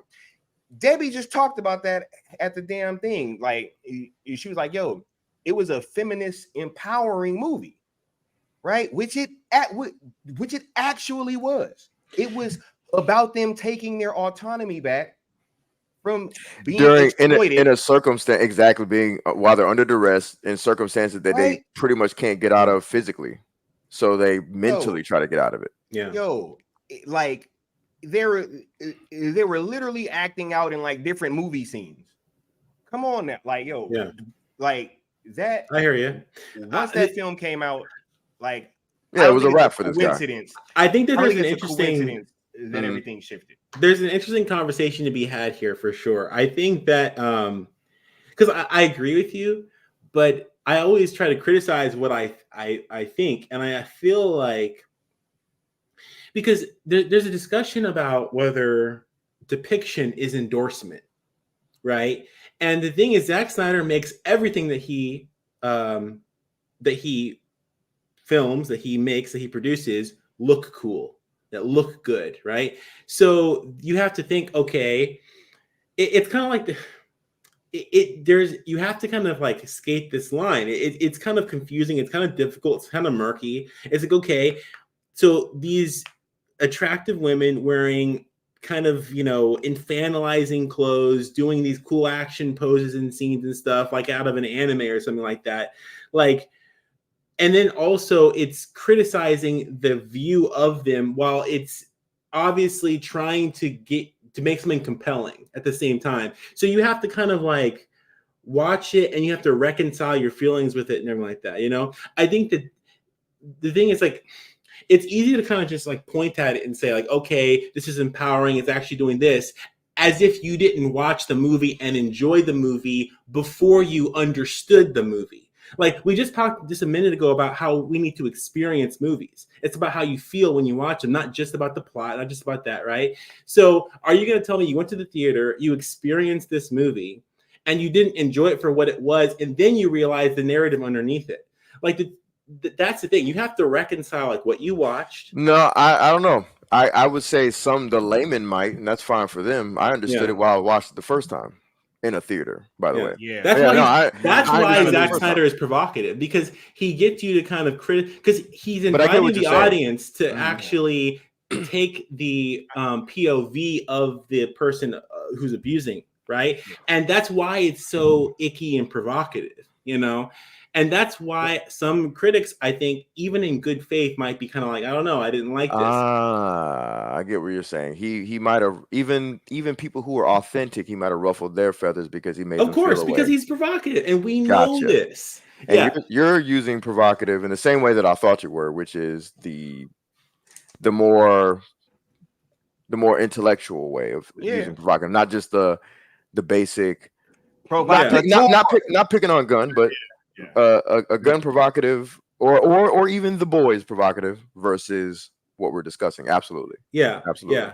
I mean, it's just, I think it's something that we Zack Snyder, see, I had to come to this conclusion because I want to defend him, but I also truly, genuinely like the fact that he is subversive and he is provocative, right? So how can I reconcile these things? It's very difficult. I don't have the answer, but to pretend like he isn't like kind of playing with you while you're watching the movie, he's kind of like, poking, prodding. It's well, difficult. that's kind of the point. I love that about him, and also he was poking and prodding at Hollyweird. That's kind of my ultimate point. Is like he's playing provocateur towards them. He's like, I dare you, and they dared. I only have one request. I just don't want to spend too much time talking about the layman with this conversation, because like that's not really who I'm concerned with. This is more so about like where this comes from, top down, basically, and it has to be top down. Has to be top down. Yeah, I agree. Although this is the thing, right? I think nowadays there are more criticism, and online criticism has been more democratized now than it's ever been, right? So there is a strain of criticism that's top down, but there are people like me and you. I can make a blog and I could talk about Zack Snyder, good or bad. So we have to also factor them into the conversation as well. Like if I'm someone who was rubbed the wrong way by Sucker Punch, and then I get online and write a blog about it, that's not what we're talking about, but it also exists as well. So it's, I think there's room for it. Yeah. True. Yeah. If it naturally happens, obviously, not that we're policing each other, but I get where Scott's coming from, because I raise my eyebrow too when I hear certain things, like Variety and so. Yeah, that was my pushback, is that like is this is about that type of stuff, right? Right. And when we get too far into like the even like general audience criticisms, I just feel like that becomes a different conversation when I'm trying to get to the bottom of where does this shit come from? Where did it start? Right. And why is it still being perpetuated to this day, to the fact that you would have a Variety article that just flat out bold-faced fucking lied about who was at an event? Yeah, manufactured, just like the hatred, vitriol, and criticisms were manufactured for one of the greatest comic book films ever made, Batman v Superman. Yeah. Batman v Superman, and the manufactured zeitgeist of the time. So astroturfed. Right. So we obviously, this is my version of the director's cut of Zack Snyder analyzing a hero's journey, right? And we talked about this before, but coming out of this past week, and just like Scott highlighted, and he continues to highlight that article, which I'm glad he does, because it just harkens back to everything that we've kind of seen thus far throughout this man's career, where he can be like at the height of his powers at the time, and everybody should, not necessarily everybody not that everybody just should celebrate. I'm not saying that. Like, criticize all you like, but it's one thing to criticize, is a whole other thing to create and manufacture, for lack of a better phrase, bullshit. So with BVS, I remember my experience watching it, and I was lucky enough to be a part of a fan screening, a fan event, which Leon in that screening was why I got off the damn internet. Fact. Because I was like, they ain't about to spoil that shit for me. So it's funny because like when I don't even know how I got attached to this. I think a buddy of mine at the time was connected to, that's what it was. Now that I think about it, a buddy of mine, he used to do a lot of filmmaking, or he helped with filmmaking, I should say. He worked on some Marvel movies. He worked on a couple of DC movies, and he and I got invited to this trailer preview. And when we went to the trailer preview, we put down our information on a card, and then they sent us tickets later on, like down the line. We got the tickets and watched BVS before everybody. And Zach was even there. That was the cool part. We didn't get to like go up and meet him, but he was there and he said what up to everybody. Cool dude, whatever. Um, and I remember walking out of that theater and everybody was just kind of blown away. There were some people they were utterly taken aback by it and they were whispering. Other people were like, "Oh my god, this is freaking crazy!" And other people were like, "This is like," people were comparing it to like art house films, and it was just a crazy variety of conversation. I didn't really hear anybody outright hate it. You know what I'm saying? Like it was just kind of like I a talked lot of to. conversation. It's funny I'm because not done yet, but go ahead. oh, I didn't. No, I you're good. apologize. No, you're Okay. good. Yeah, I have a few, like a group or two of friends on like group chats who I talk to about the subjects, superhero movies, comic book movies, and things like that. And um, there's usually like maybe one person who would agree with me, like on Zack Snyder related topics, that he's worth his salt, that he's doing something good, doing something interesting. But most of them kind of take the establishment narrative on the matter. And even like right after, I remember right after BVS came out, there are people who are kind of like critical of it. So that I know personally, that I've known for most of my life. So Same here too. And just a real quick, same here too. I have friends that criticize it, but there was no vitriol behind it. It was like regular film entertainment conversation. It was like there wasn't this huge like, I'm gonna find the guy who made this movie and do something to him type of yeah, hate. You know what I'm saying? It was like really weird. yeah, The aftermath of that. So I'm gonna just say this real quick. So I think what you're talking about is something that happened with the narrative that started to pick up steam from social media. And I know me and you kind of disagreed about that a bit, I think, during the last stream, but I think that the social media narrative, because it's the same sort of narrative that you hear, and it's almost like it's like you have a cue card in front of your hand and you're just reading old tweets. It's not like any yeah, sort of new ideas about why they dislike the movie. But it also started with the whole, this is going to be a tracking shot of blah blah blah blah blah. I don't know if you guys remember that. Let me see if I can find it actually. BVS will be a 2-hour tracking shot of all the DC superheroes crying in the rain. There you go. yeah.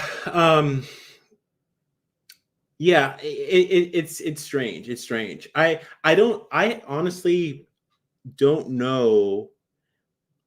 I know there's some kind of top-down narrative coming for Snyder.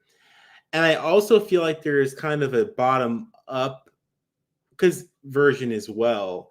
I don't think that they're the same, but I think that what happens is people look, confirmation bias. Like, I think people see all these articles. They don't like when I read an article I agree, Mike. Yeah, when I read an article that like, let's say I enjoyed something. I read an article that enjoys it, but then when I read the article, the essay, the criticism, the review, the reason why they did was completely different. I don't agree with the review, even though we have the same tone. But I feel like sometimes there are certain kinds of people who hate Zack Snyder's work. They don't like Zack Snyder's work because it's provocative or because it's dark, and they want something that's just, they don't have to think, they can leave their brain at the door or whatever. So they just like post these headlines of negative articles, and they kind of get little snippets and stuff, and they kind of share it around because their goal is just to tip the scale. They don't really care about the philosophy behind what they believe.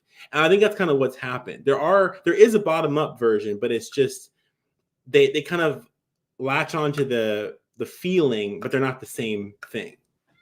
I agree.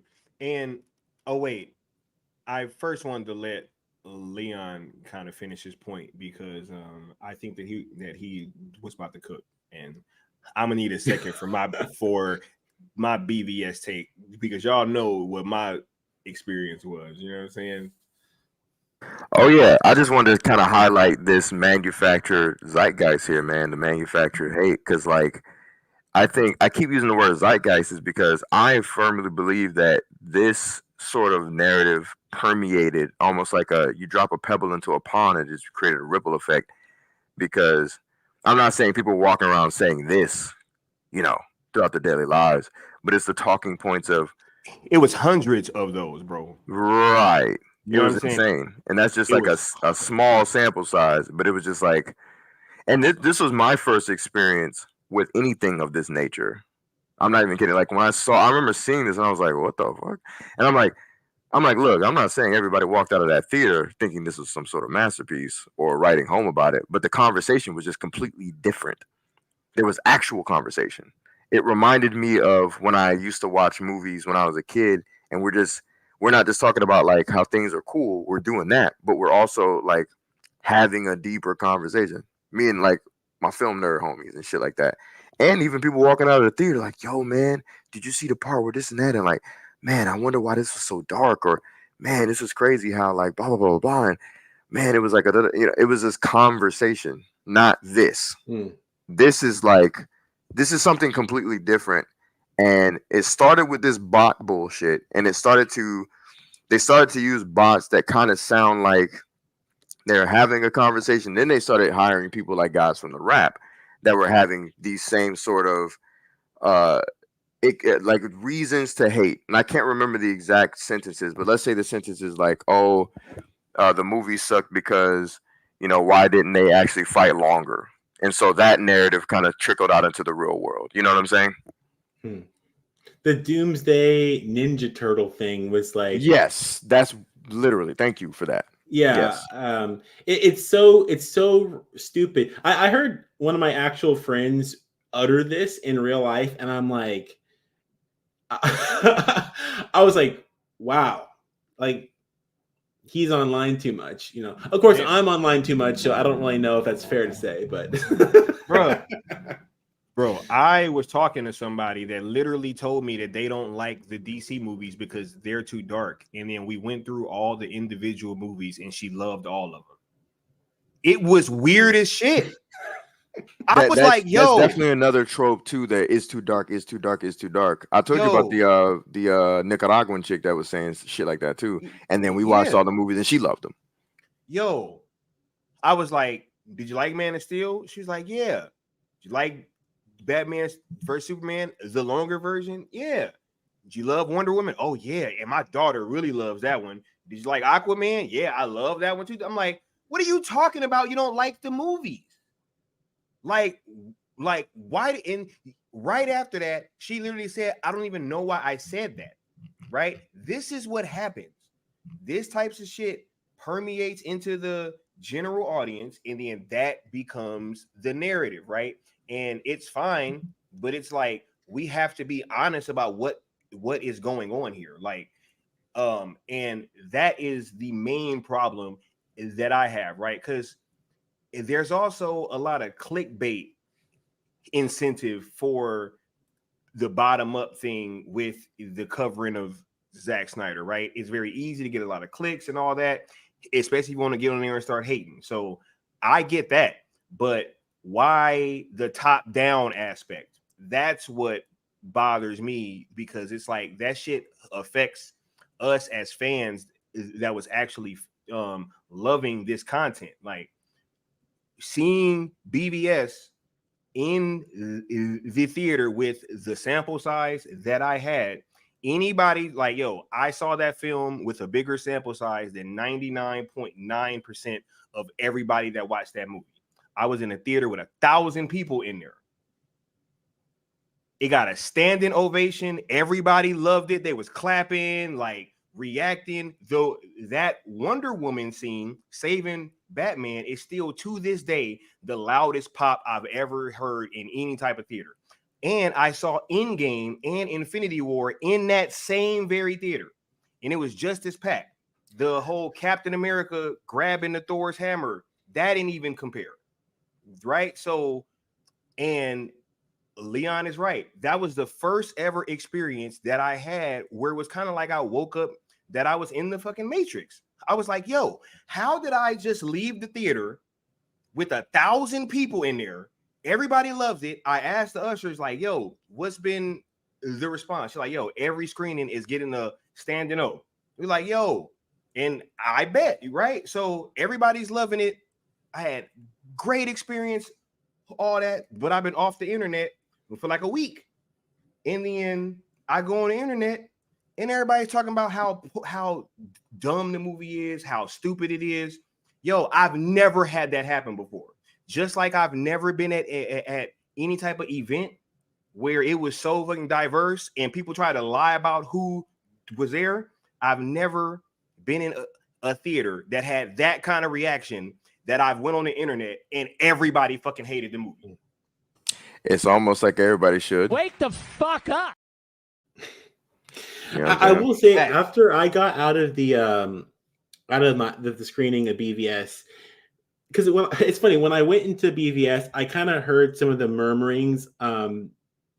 You hear people kind of talk like as they're entering or when they're sitting down, like, behind you or around you, what they were kind of talking about, the tone. There was kind of like concern and negative because of some of the articles that were released and things like that.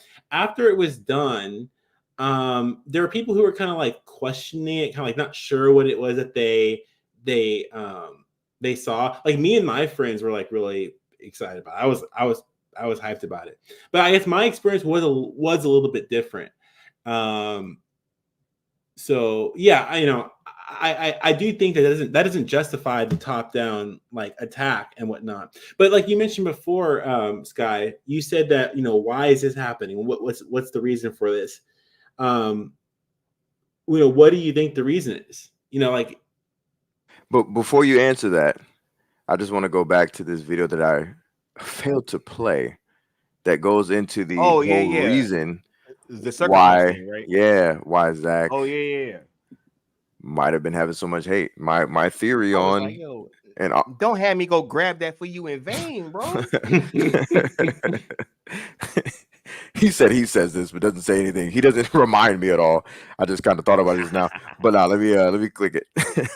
God, I still geek over Sucker Punch. I mean, it was just so innovative at the time and so different, and celebrating women like badasses who are put in really precarious situations. But I would say the costumes on that and the visuals were absolutely stunning, and it was pretty mind-blowing to see people dressed like your character. So that was really cool. Throat clear was telling. What'd you say? That little throat clear. that was. Oh yeah. I was like, whoa, like that. You're not allowed to do that. There's no throat clearing in Hollywood. What are you talking about? Right. They're looking at her like, what you clear your throat for? Yeah. What do you mean by that? What do you mean by that? I think you should stay inside for a little bit, just in case. Right. Yeah. But yeah, to answer Mike's question, Sky, you were getting ready to say the why of it, right? The why the manufactured hate. Also, I want to touch on this too, Mike. I disagree with you 100% that the theatrical version was not significantly different than the Ultimate Edition. We'll get into that in a second. But yeah, hey, I forgot Mike said that. Hold on. Hey, no, I didn't. Yeah. I did not. Anyway, I did not. Pull right. the tweet up. Don't misrepresent like they do the Snyder. You said the tweet? No. We did the you said that on stream. You had said that on the last one. On like stream, yeah. Yeah, the last Zack Snyder analyzing a hero's journey. Oh, you can't pull that up, so you guys are off the hook. But you're not. But go ahead, answer the question, Scott. This top-down narrative is killing me, guys. Yeah. No. Yeah, I think with BVS and Zack's DC work, it was really like the culmination of all this stuff, right? They already didn't like this dude after Sucker Punch, and if you look at how he got the job for Man of Steel, it was only because of Christopher Nolan's leverage and power that he was able to make that movie. So I don't think that he would have been their choice at all, and I think that with Nolan kind of forcing him into that position, on one hand, you had other execs that was trying to kind of move in on and take over DC, right? Because you got your ball caps and like people of that nature, but also you have stuff like the BVS script being leaked to Disney. You know what I'm saying? Like, why the hell does that happen? How did the Russo brothers find out about what was going on in like Batman versus Superman? Why would the Russo brothers Right. say that their film was inspired by a film that was still in development in production? Why would they say that? Yeah, Mhm. it When was it just was all, titled something completely different before their yep. movie? And they had to redo Robert's contract. It was absolutely going to be a Serpent Society movie. Captain America 3 was not going to be Civil War until they got hold of that BVS script. Then all of a sudden it's Civil War, right? So there was like a multitude of things happening, and you know, you can see it play out with them taking that 30 minutes out, which once again, late great John Schnepp surmised that they left about $250 million on the table by leaving out that 30 minutes, right? And famously within the nerd geek film community, he called it a Frankenstein's monster of a movie. Or actually, that was Justice League later on. Never Justice mind. League, right? Yeah. But Shout out to that quote. also, right? They like took it out of China early, right? All these like little weird things while that film was still making money, right? It was probably going to hit 1 billion theatrically. Definitely did when you factor in the home video. I think it stayed in like the top 5 for like a year or something on home video. So you would think that with BVS and them taking that 30 minutes out, and this is how you know that this shit is manufactured.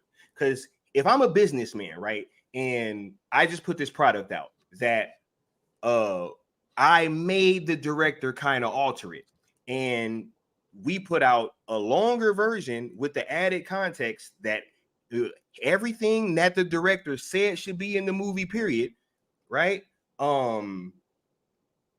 Everything that I make him take out, it plays so much better when we leave it in. It is universally regarded as a superior version of that film. In my belief, it changes it from being a Batman-centric film to a Superman-centric film. You get so much more of Clark, so much more of like why he is feeling the way that he feels, and it's just a much better movie. It's killing on home video, all that. Why would you go do what you did with Justice League then? Like, the smart thing to do would be to, hey, let's just let this guy cook, seeing as how this movie was about to hit 1 billion anyway. It's doing gangbusters on fucking home video, right? All this like fucking merchandising, even still to this day, right? Literally to this day. Sells out every time. Right. And you can't keep an action figure that looks anything remotely like that on the shelf. You just can't. Bro, and then they turn around and then they double down on the foolishness. So that's when I knew that it was something wrong. And this was no longer about making money. You know, this was about a whole bunch of stuff, like greedy executives, and also what I think the themes was in BVS.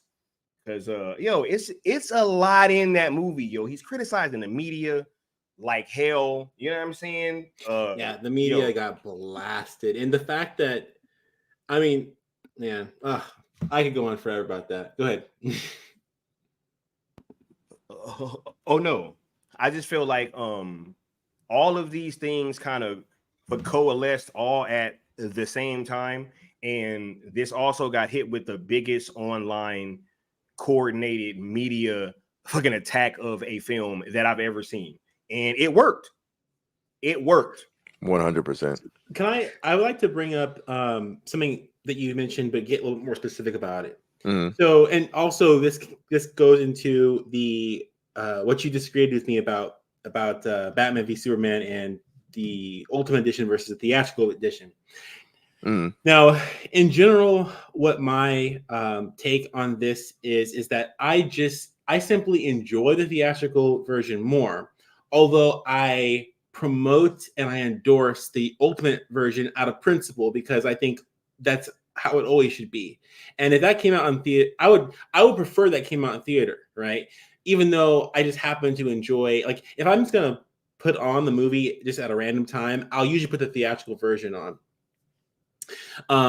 But from what I recall, and there might be other details that I'm not recalling, the part of the 30 minutes that is added are, for instance, some of the scenes after the Capitol bombing, some of the scenes in Africa during the terrorist raid, also a lot of Lois's investigation with the bullet and the whole behind the scene investigation, that the 30 minutes comprise mostly of that. So, and I know a lot of the criticism about the movie. You also get a lot more Superman too, and him going to Gotham. It's But I would even argue that the things you just named, especially the Lois Lane's investigation, are the things that help the film narratively. Okay. This is a very difficult one to entangle. I'm on live stream, just like impromptu. I'm not going to be able to. I'll tell you this. I'll tell you why. I'll tell you why. Because at the end of the film, you don't have SWAT team and seemingly I don't know. I think it just looks like SWAT team arresting Lex, right? Or just even if you're looking at the theatrical run, they said he got arrested in the newspaper. You don't get Lex arrested if you don't have Lois investigating everything. You just don't. This is based on my experience, not so much. Again, I'm not going to be able to hit this with precision and accuracy. Oh yeah. Gotcha. But what I will say is my notion and my impression about it, having watched both versions multiple times, is that everything that was in those 30 minutes is not a thought that was left completely unexpressed in the theatrical version. After all, when you're cutting a movie, you cut things that you feel that aren't absolutely needed. So even though it does add to the movie, what I have found is that those 30 minutes help to make more explicit thoughts that were within the original or the theatrical cut, right? So I feel like if you're someone who is able to comprehend the movie and able to like kind of break it apart and understand, read between the lines, that you can actually get a lot of what was expressed in the Ultimate Edition without having to see it explicitly expressed. So my question is because I don't remember the theatrical cut like that. I don't blame you. If everything that happened with Lois, not everything, but if the most important things that happened with Lois are left out, then I'd argue against what you're saying. I'd argue that at least that part. I don't know about every other detail, but you definitely need Lois. Because at the end of it, I think what Zach was trying to get at was that she's literally the hero of the film, if you think about it. Let's talk about the complaints. The complaints that I hear are oftentimes not directed at Lois, although the ones that are directed at Lois are usually not resolved by the Ultimate Edition. They usually have other complaints, like, oh, she's not. You're looking at it from the layman's standpoint. Okay, cool, okay, which is fine. All right, so let's get into it. Let's get into it. What are the complaints? Well, what we were talking about before, we were talking about the fact that they cut his movie down, and then ran a narrative about how the movie that was released was bad because of what it didn't do. So they basically tried to use their own cut as a vulnerability to attack him, right? So if the case, we have to look at what is that vulnerability? Like, what are the things that they're criticizing him for that they then cut out? And I would say that, like, for instance, the biggest one is that Snyder made Superman's team uncaring by one not explicit. And it's the Africa scene. The Africa scene. Also after the Capitol bombing. After the Capitol bombing, they don't show him like taking people from survivors from the Capitol out. Ooh. They also don't tell you that the African girl is lying either. So right, that's what I'm saying. Yeah, Like, Yes. no. It's yeah. like So no. it It's is significant several. pieces. Yeah, it's several huge things that Yeah. are different. Right. But this is the thing, though. This is the thing, right? Most of us watched Batman v Superman, enjoyed it, Right. didn't have any of these concerns because we read between the lines. We knew that she was For sure. lying. We knew that that was media propaganda. Like, you can watch the theatrical version and pick that up. But if you're someone who's like, your brain is all like fried out from Marvel, cinematic universe movies, then you watch this. Well, yeah, you might take everything at I have to push back a little bit, and this goes back to the Africa scene, Mike. Like, they don't even show them burning the bodies when the theatrical cut played. I didn't think it made any sense. I was like, yo, why was they thinking that Superman killed these people and they all got shot? It didn't make any sense to me. I was like, yo, yeah, okay. But when you show that they actually set the bodies on fire, like, it makes more sense, right? Well, and that's okay. So this is the thing, right? I appreciated this is kind of funny. I appreciated being given a situation where there was reasonable doubt that people could feel that Superman was perpetrated these things, right? Not like you looked at it from a propagandized point of view. Yes, like it was and I appreciate that, like, because like I solely had propaganda. Like, you knew the truth, and then you saw the media react right and because propagandize it. Clark, like that he. So you don't need to see all the details. So I appreciate that, but when you get all the extra explicitness there, it takes away the power of the media, like the effect that it has, right? And I mean, I get that. I mean, but for me, it doesn't at all. But I get what you're saying. It doesn't take away the power of the media and what Zach was trying to say about the media at all. For me, even with the theatrical details, or sorry, the Ultimate Edition details, it doesn't take away from. But I do get what you're saying and don't why. get the drone. But I do get, yeah, true.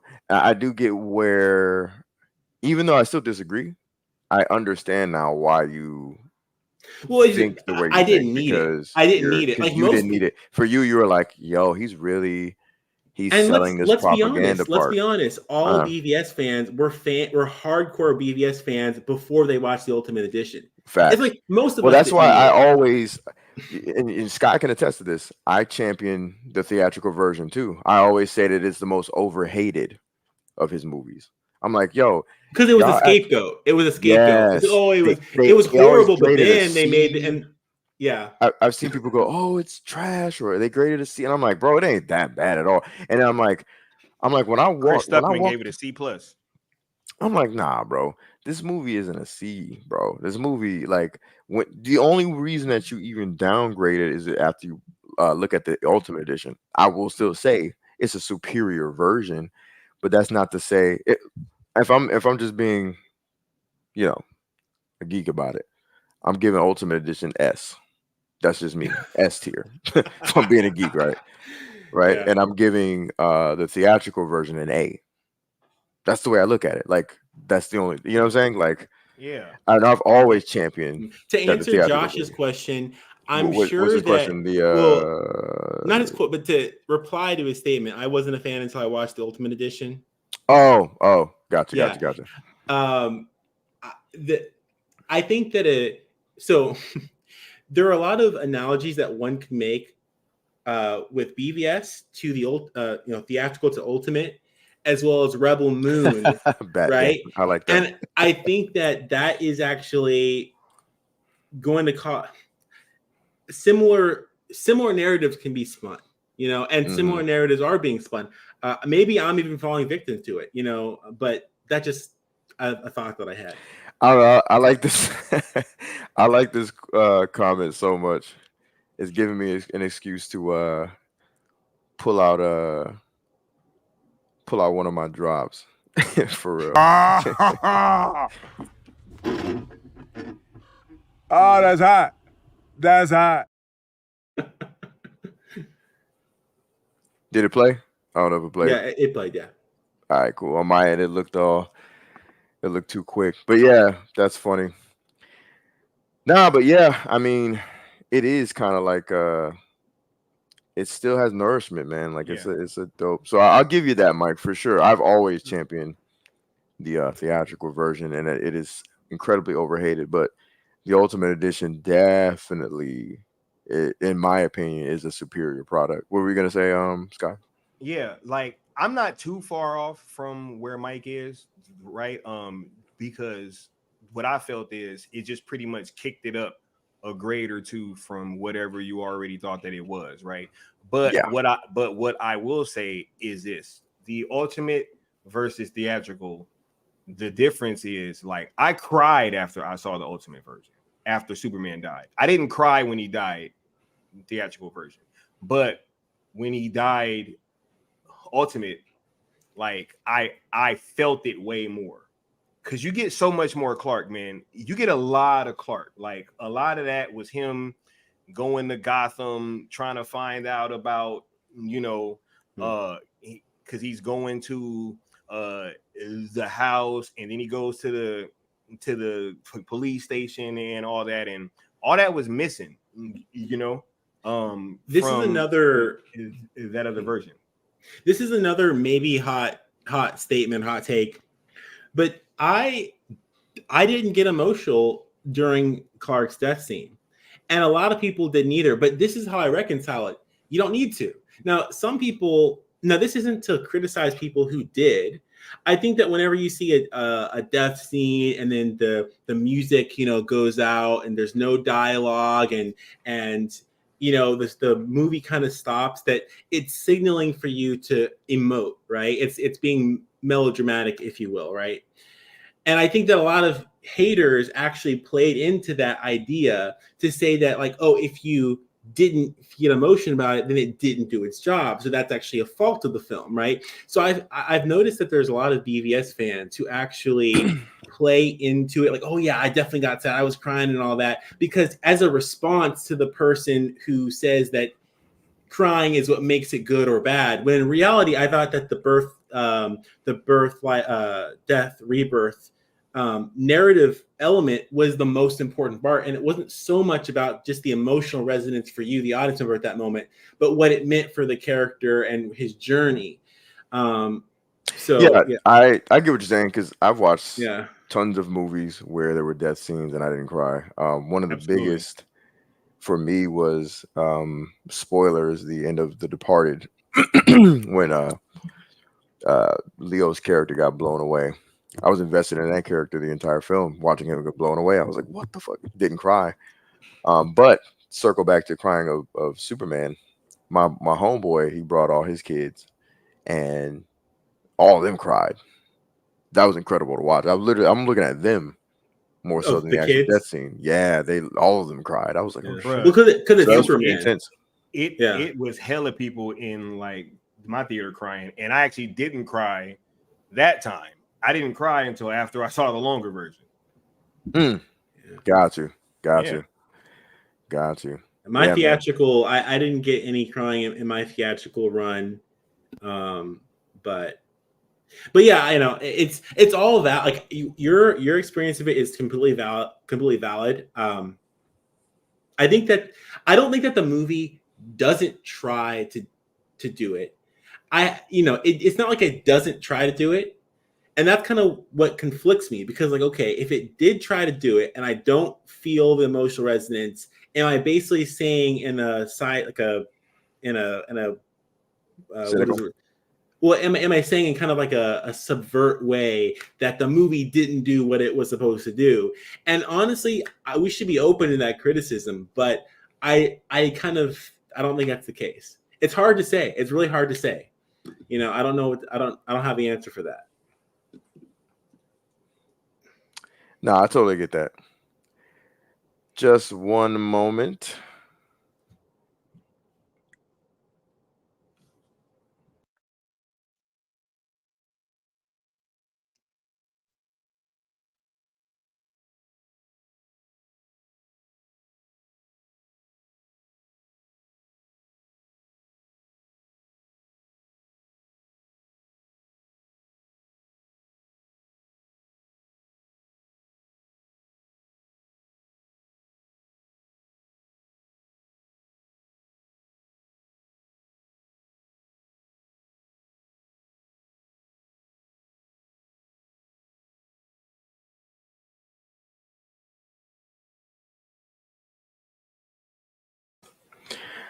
All right. Thank you for your patience. This is a great conversation so far, guys. I just wanted to say that first and foremost. This is dope. This is real dope. And I appreciate you guys showing up. I had muted you guys, but you guys can unmute yourselves. And much love to the chat for showing up as well to pull up for these intellectual, analytical conversations. You know, we're not just waxing poetically for no reason. We're taking a deep dive into this man's career on the heels, or sorry, after the fact of the epic worlds of Zack Snyder. And one of the things that occurred was this. Hashtag sell ZSJL to Netflix. Fan support of Zack Snyder's Justice League. Justice is gray. The reason I put, you know, our movement on it, Zack Snyder's Sell movement, was because they showed Zack Snyder's Justice League in a Netflix theater. Not only that, but it was Justice is Gray of all things. Something that is very much exclusively to HBO Max. And on a side note, I just want to tell everybody, man, ZSSM was there, bro. We showed up. Where were y'all? Anyway, Sky, what are your thoughts? What are your thoughts on this experience? Getting to see ZSJL, Justice is Gray, in the Egyptian theater, and getting to see ZSJL theatrically again. It's a unique experience to even say that sentence, right? Yeah, it is. I think that, you know, having this opportunity was something that I'm very grateful for. I think 2 out of the 3 times that this film has been screened, I've been able to be there. So that's dope in and of itself. But as for the Netflix angle, when we started this campaign a little over a year and a half ago, it was just an idea, you know, based on hope and us just trying to find a way through the darkness, so to speak. And to be able to be on this journey with all of you guys, you know, lockstep, arm in arm, all marching to the same drum, to the same beat this whole time. And I was just kind of checking these boxes off, right? Because first it started with DC properties kind of popping up on Netflix sporadically, right? Then they start getting some of the bigger ones on their international platforms, right? Then that culminated in them getting the entirety of the DCEU onto their platform right before Rebel Moon Part 1 came out. Then that led into Scott Stuber, the head of Netflix Film at the time, coming out and saying, hey, that they wanted Zack's DC projects on their platform, right? We get the new head of Netflix Film, Dan Lin. This dude seems to be a big Zack Snyder fan. He was in attendance for the Rebel Moon Part 2 premiere, right? And now we have it where they've actually acquired and screened ZSJL in one of their theaters. And so for it to be Justice is Gray, and you know, that being an HBO Max exclusive, I think that speaks volumes. The amount of ground that we've gained this entire time in terms of getting answers and actually getting projects onto the platform, it seems to keep cranking up and becoming larger and larger. And I was very grateful to have been selected and to be able to be in attendance for this screening, because we had to be there, bro. we had to be there with us, kind of 100%. beating this Netflix drum for over a year and a half. We had to have some people in the building for this, and it was very special to be able to watch that. So, as for actually watching it, man, the details being blasted up on such a large screen, it was amazing, and it felt like I was watching this film for the first time all over again. So, man, it was just very, very special. And I don't want to hog the mic for too long, but yeah, ZSSM was definitely in the building, and it was amazing. Shout out to Netflix, the Egyptian, Stone Corey, everybody that was involved, and for Warner Brothers for letting it happen. For sure. Facts, absolutely. Mike, have you seen Justice is Gray at all? Oh yeah. Wait. That's ZSJL in black and white. I am trying to remember. Did I watch that? Maybe not. I don't remember. I don't remember. Yeah, my first time watching it actually was in the Egyptian. You hadn't seen it remember? either. You remember? Shout out to who was that? I can't remember. Gabriel Iglesias. Yeah. You remember? Fluffy, I can't remember. you know what I'm saying? Yeah. Oh remember. You remember? No, it was George Lopez. George Lopez. Yeah. All right. Yeah. But I mean, to watch it in black and white is a different experience. I haven't really heard a lot of people talk about how it affects the experience, how it affects the story, if it does at all. Other than just it's beautiful and it's interesting and novel. I haven't heard a lot of talk about that, but yeah, it's cool though that they showed it in theater though. That's a really unique experience.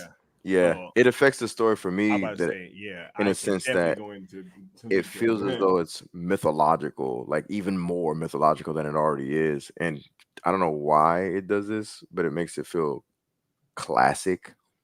Like, I guess that may be cliche because it's, it's black and white. Old movies back in the day were black and white. Almost feel like you're watching Ben-Hur. Bro, it was nuts. It felt old in a good way. Yeah. And it plays on people's perceptions. I mean, for sure. 100%. Yeah, for sure. Yeah. Yeah, like Sin Havoc just said, also, it felt like a period piece. And it was so crystal clear, the details. Like I saw details in this movie that I didn't really catch while watching the color version.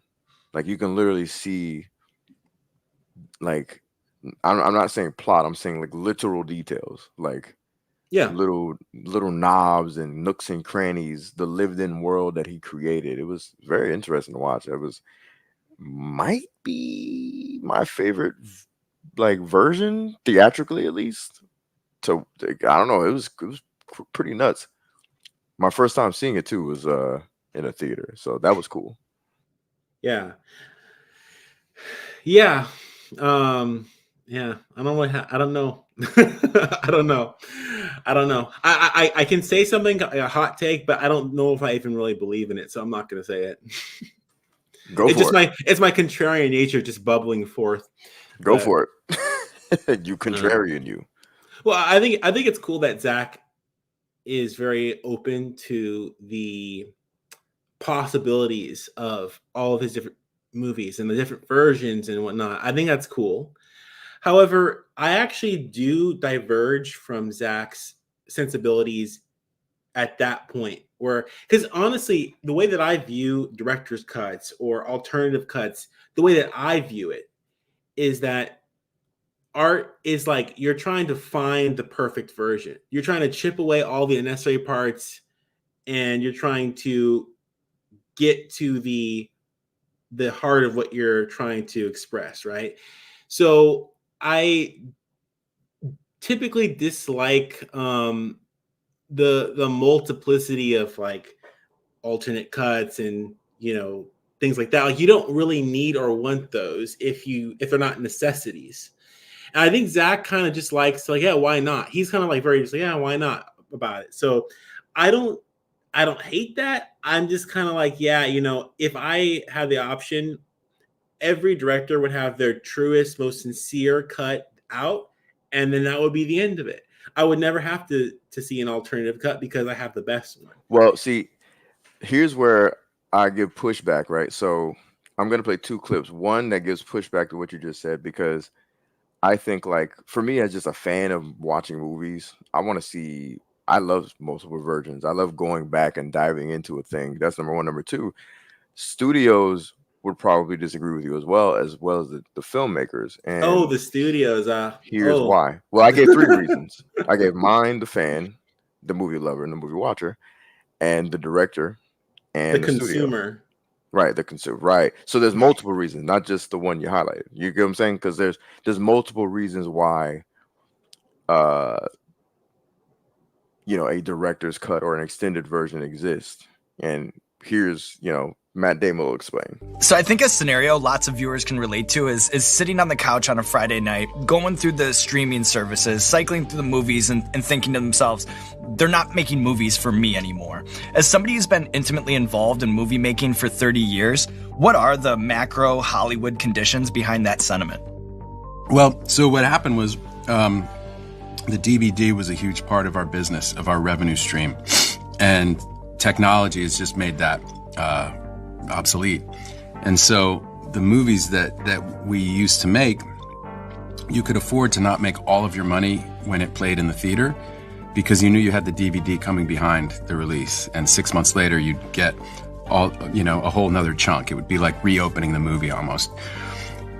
And when that went away, that changed the type of movies that we could make. I did this movie Behind the Candelabra, and I talked to a studio executive who explained it was a $25 million movie. I would have to put that much into print and advertising, right, to market it, what we call P&A. So I'd have to put that in P&A. So now I'm in $50 million. I have to split everything I get with the exhibitor, right, the people who own the movie theaters. So I would have to make $100 million before I got into profit. And the idea of making $100 million on a story about like this love affair between these two people, yeah, I love everyone in the movie, but that's suddenly a massive gamble in a way that it wasn't in the 1990s when they were making all those kind of movies, the kind of movies that I loved and the kind of movies that were my bread and butter. So, like, that's the thing. I know we can sit here and say, like, as lovers of the art of it, right? And just we want like the director's original vision first. Well, you have to also feed the director's ability to make a vision at all. And a lot of that is predicated on how much money they make, how much profit. So we cannot, like, we argued or debated about that in the last stream that we did of this nature. You cannot forget the financial aspect of it. That cannot go away, Yeah, this is basically just a call to practicality, which is to disguise the fact that you like the corporate nature of it, so you are deflecting. Who, I me? get it. Yeah, well, yeah, because no, not at all, not at all. I would let you finish, but I can't, because as a kid, I didn't give a shit about the corporate nature of it. I just like director's cuts. You know what I'm saying? Well, like, one day I like to dive back into the thing that I liked already. Oh, they have a longer version of the thing that I liked? That's not me as a kid going, I like, but you're not a kid anymore. Corporate product, blah blah blah blah. But what I'm saying is that you're still, that my point is still valid, because I was once a kid and I liked the same shit, but now I'm an adult and I like the same thing. That doesn't change. That, you know what I'm saying? That doesn't. What I'm saying is that. Well, actually, I was just about to say. What I'm not saying is that your point is invalid or that your feelings are invalid. But this is kind of like the spectrum of like the philosophies that people have on art, right? Mm-hmm. Like I even mentioned it, so I'm even included in this. I enjoy the theatrical cut of BVS more than I enjoy the the Ultimate Edition. The Right. Ultimate Edition is the more authentic version, right? And just like, and you're saying, hey, I enjoy watching different cuts. So you and I are the same in this way. Right. I'm just saying that the principle of the matter, if I had my way, I would not choose for directors to have multiple cuts out of necessity because this what the studios have done, or just for whatever reason. Okay. Because art is something that is, like your vision, your art is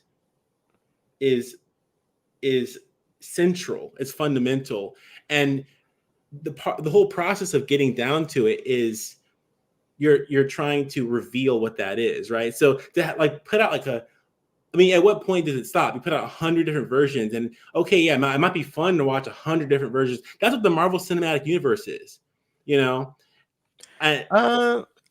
though I don't like them, I get what you're saying, but it's a spectrum. well, it's not that all here's the way. what I'll say, because I'm not going to defend the MCU. So I'll say that, yeah, I agree, because their homogenized entertainment pretty much just is an extended cut of 100 different versions of Iron Man.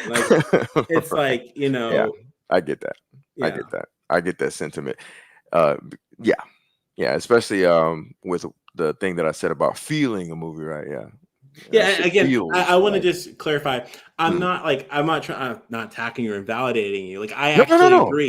This is nothing personal. This is we're just debating ideas. We're just talking ideas. Yeah. But ideally, on principle, I wouldn't. If there's any way I could make it to where Snyder got his first versions out first, then I would want that, wouldn't you? His actual version. Yeah. I get what you're saying. I get your why now. We all would, but but at the same time, there are certain realities, right? Of course, and we're all aware of it. We're all aware of it. Yeah, you don't have to convince us. like even with something like Lord of the Rings, you could not put those director's cuts in theaters, right? You can't put a 4.5 hour movie in the damn theater, right? Ain't fucking Return of the King 4.5 hours, the fucking director's cut, right? So something like that, it just kind of becomes a thing where I think that sometimes we lose sight of hey, in an ideal world, we would obviously want everybody to have whatever budget that they feel like they would need to properly tell their story. But at the same time, there are gonna be concessions that are made, and it always has to be that back and forth. That's what it has to be a symbiosis. That's that there has to be that back and forth on both sides, and a lot of times what that usually turns into is one version put out in theaters and then another version put out later. And I mean, we don't just, this isn't just specific to Zack. There's unrated cut. How many unrated cuts of movies has there been? Right. And I just don't think that there's this same sentiment at large for other films that have these alternate versions come out. Zack, I agree. Just to add to what you're saying, they're largely celebrated. Look at Blade Runner, for example. How many cuts does that have? Right. And lastly, my point is that Zack has usually been put in situations where he's been forced to kind of put the director's cut out as a response to something that he was made to take out, right? But this isn't he's just dropping several cuts for all his movies either. No one said that. Yeah, I no, but just for instance, because we were talking about Justice is Gray. It's the only alternate version of ZSJL is just black and white. It's not like it's a different story. So he didn't do that first Justice League movie. So ZSJL was his film. It's not the most egregious thing ever. I think we have to kind of create. well, okay, to make an alternative cut. Oh Like, yeah. especially if it's a black and white cut. You have an alternative cut, and it was Godzilla -1 just did it too. Sure, and it was also done, especially in Zack's case, it was also done in response to a situation that kind of happened to his film. So he's like, why not just put this out? Like, yeah, there are definitely. I'm just saying, in general, I think that the things should kind of strive toward an ideal as much as possible, and then if it can't happen, it can't happen. Practicality comes into play, but yeah, it's really a nit that doesn't need to be picked, but I just picked it, so I understand. I totally get it. Real quick before we continue, I just wanted to highlight this. What Mama Bear said. I just thought this was funny. Yeah, who was sitting in the theater for 4 more hours was this guy Leon. Sensational. Nah, but what were you gonna say? I think it was Mike that was gonna say something. I was basically finishing up my thought, but yeah, no, I think that it's just one of those like hair splitting things that is just I got myself into the weeds. I got tangled. Nah, you good. Nah, I totally get it. But I do appreciate that you explained the why, because I was like, huh? But even if I disagree, and it's not even that I necessarily disagree wholeheartedly.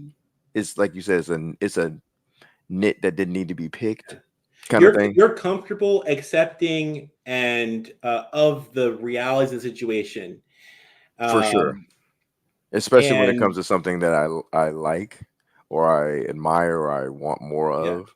I mean, I think that what happened is that some of us have gotten into the never compromise even in the face of Armageddon mode.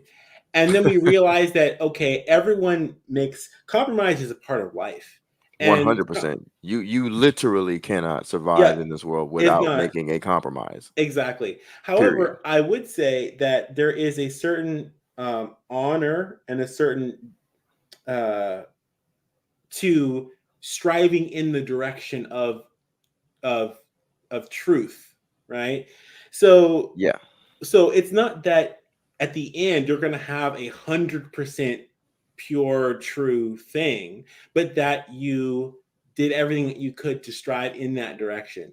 And I think that it's good to have people who are willing to be critical and say, hey, could we be more true? Because what happens is some people go, actually, no, we couldn't be more true. This is ideal. Or actually, I would prefer it to be a little less true because it's a little more fun that way, And so there's a lot of different people who have different opinions on the subject. I'm just saying, hey, there's room for all of it. Fair enough.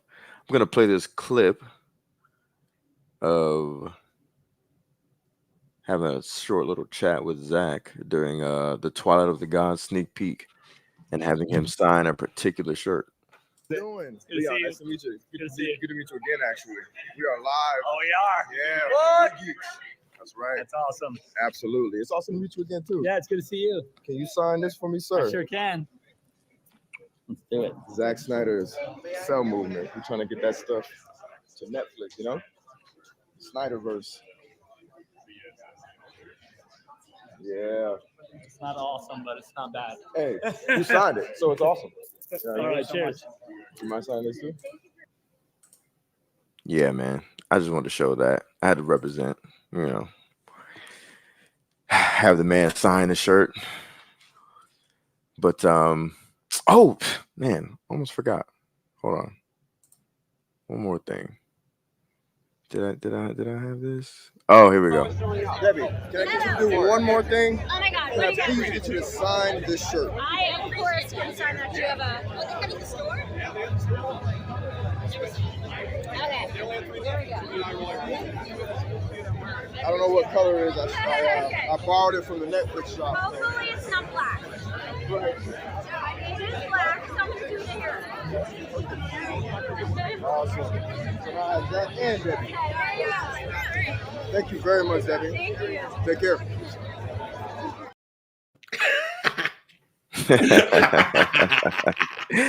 Yeah. Got the Snyder's assigned ZSSM. I'm not jealous. Oh man, and yo, I love this comment here. There are different people with different opinions, hence why we have multiple cuts of films. Love it. Winky face. That's That's like the throat clear from earlier. Facts, right? You know, hey, look, the chat's just trying to get you to think, Mike. All right, Think, Mark, think. Okay. You know what I'm saying? Quick, man. You're quick with the jokes there. Word. Let me check the chat. See what's popping. Leon, Zach, look at. Yeah, I was like, how many times did I met him? And like, I'm not even one of those. I've said this multiple times before meeting him, that the carrot that you won't be dangling over my head is, I can get you to meet Zach if you just do this. If you just twerk a little bit for me, I can get you to meet Zach. If you just come with it. I was always like, nah, I'll just never meet him because I'm not gonna compromise in that way. There goes that word, right? Mm. You know, I'm waiting for the twerk video to get leaked on Twitter any minute. Say it again. I said I'm waiting for the twerk video to get leaked any minute on Twitter here. How I met him. That's funny. Yeah. If it did, it would be the best twerk you've ever seen, bro. Yeah. And even if you didn't want to admit it. I mean, with all these leaks coming out all of a sudden, you know, who knows? Who knows? But I never twerk though, bro. Never, bro. Because twerking get you hurt. Surprise for you.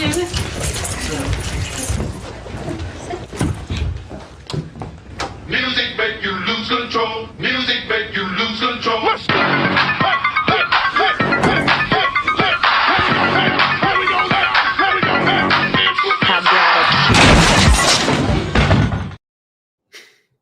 We the anti-twerk crowd. You feel me?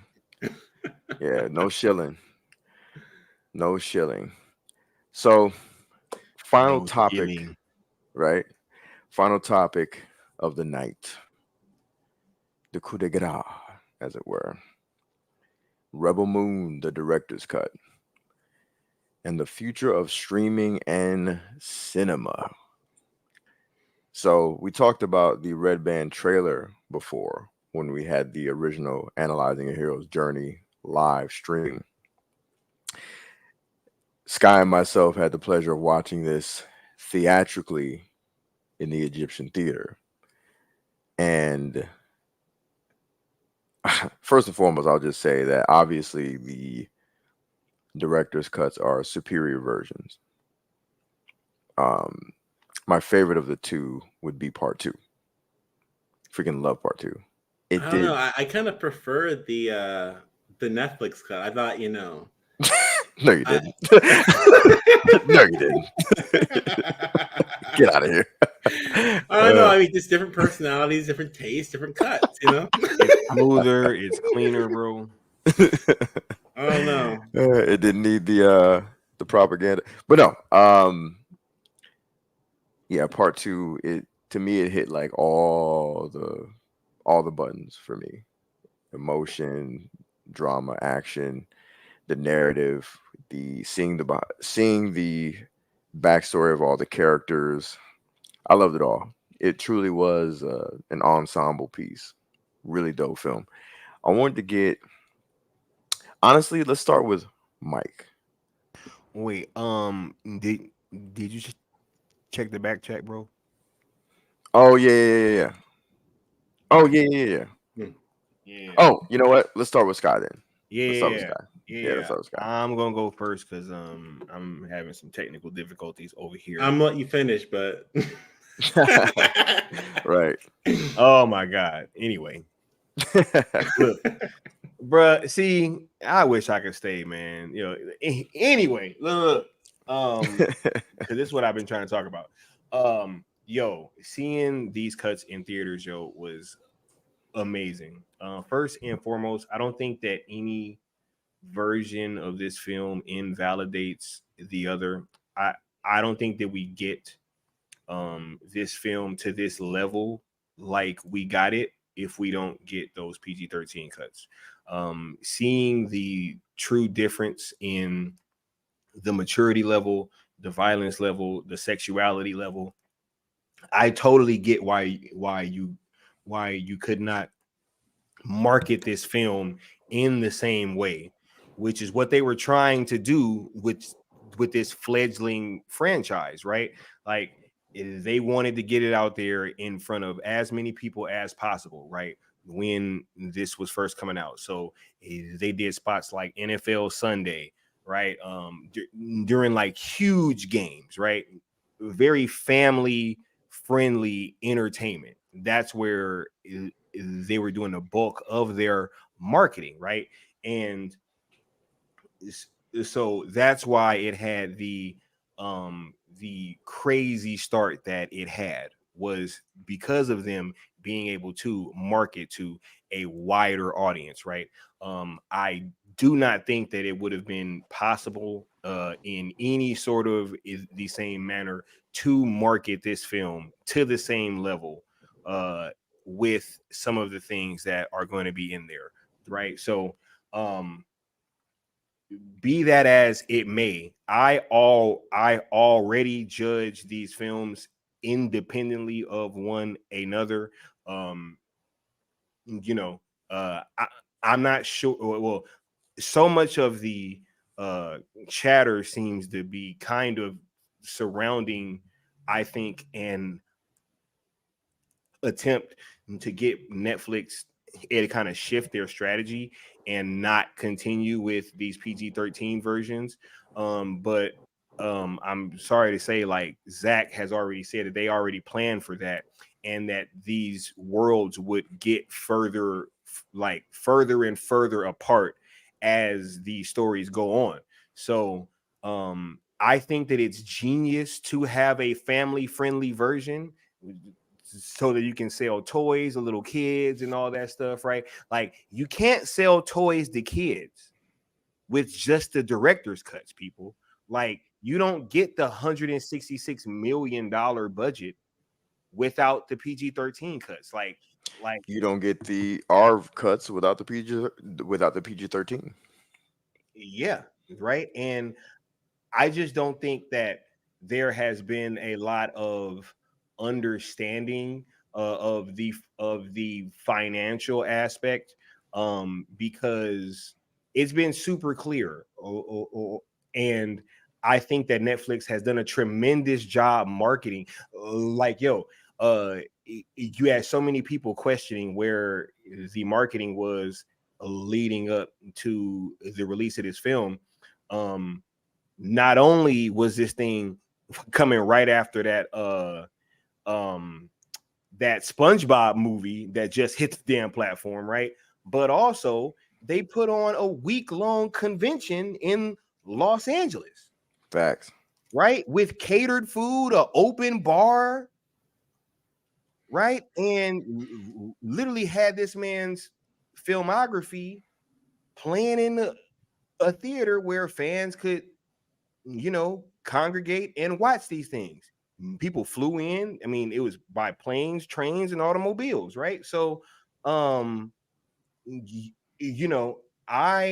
don't use this version to minimize those other versions at all. I think that these things are their own beast, their own animal, and any thought that the fucking internet would have not reacted the same way if just the director's cuts came out, I think that's very fucking disingenuous. Like, we've seen that nothing that this man puts out is gonna get put out Same here, Josh. Universally regarded like that, right? So right.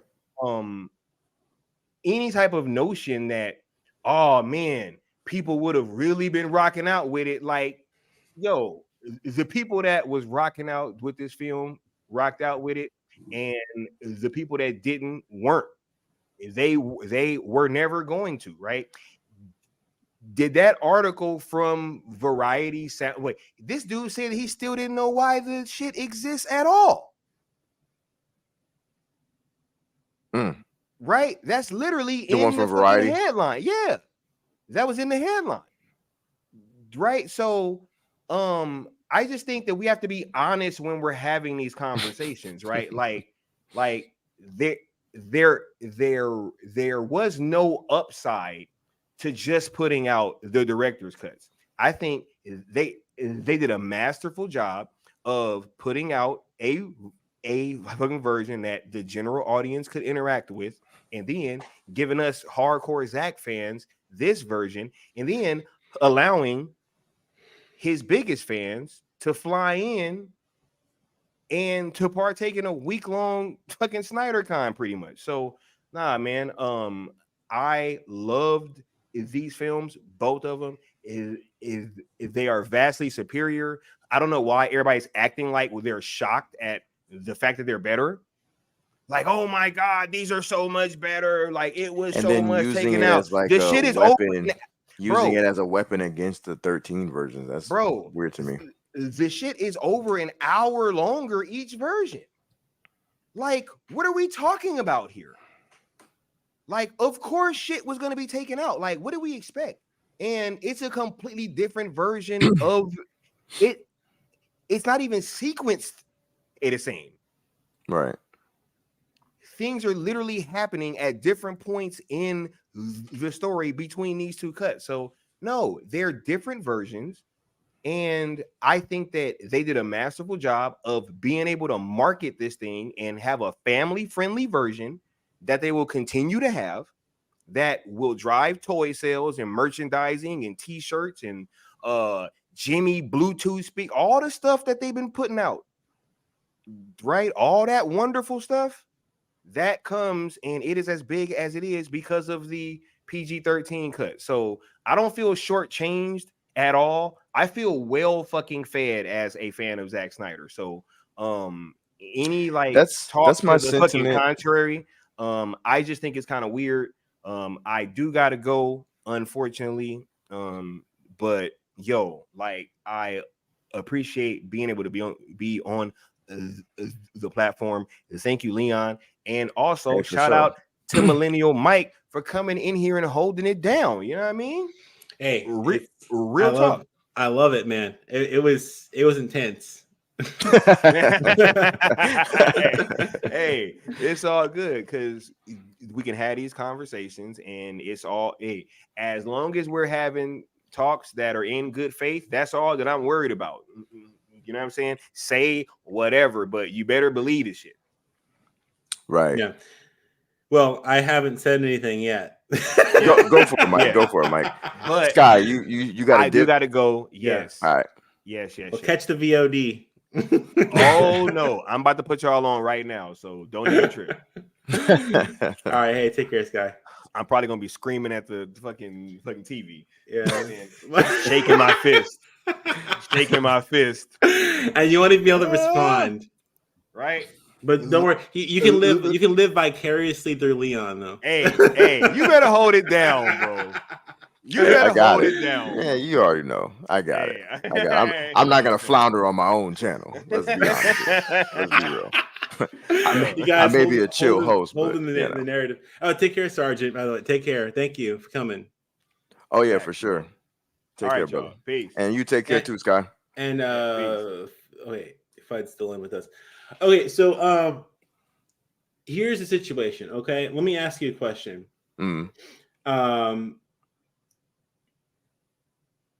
Do you see the Netflix version of Rebel Moon as a necessity, correct?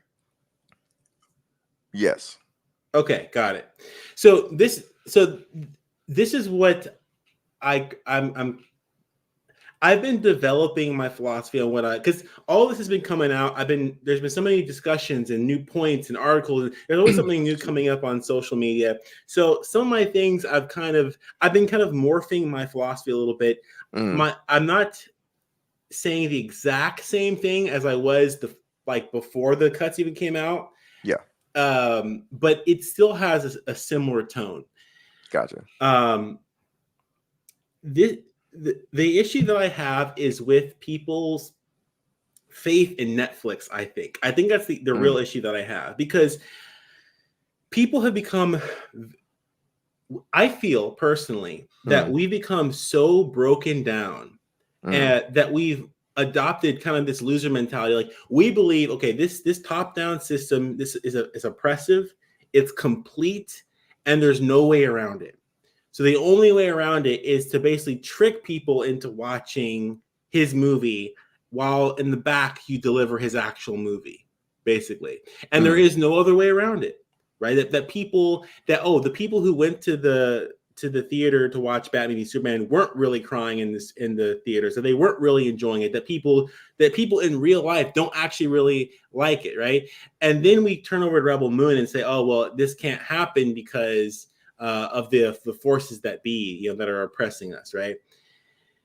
So I think that people have so much faith in Netflix's specific way of doing it, and they have less faith that Zack's movies can actually deliver. And what I'm trying to say is deliver what? Like what it is. Well, see, we don't know what success means, especially with a Netflix streaming franchise. Like, the truth is that they kind of make the decision based on several factors. One of the greatest factors being retention. That's actually the number one greatest factor, because they will keep movies that don't get as many views on their platform, and they'll make sequels as long as they have other projects that can keep overall retention up.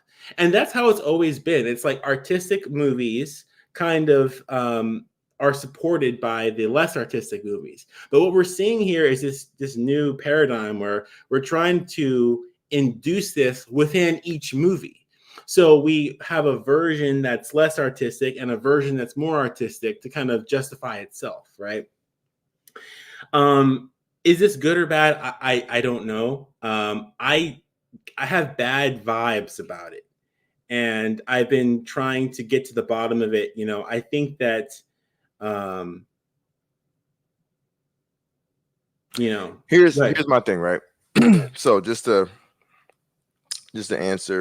respond to some of what you're saying so far, I don't have faith in Netflix per se like that, nor am I dissatisfied. I think that over time they've evolved into a company that stewards, let's say auteurs, let's say art house guys, let's say guys who are independent, more so than other bigger studios do. So that in and of itself, I think they deserve a bit of an applause, a little bit of a pat on the back for that, right? No, I'm just gonna be outright with it. Yeah, they fucking do. They do. Because I hear what you're saying, but at the end of the day, Zack got turned down by every studio with all of his ideas after the debacle, but with Warner Brothers. So to me, that in and of itself, that has led his fandom into being faithful towards Netflix. I mean, wouldn't you agree to that, at least, before I continue?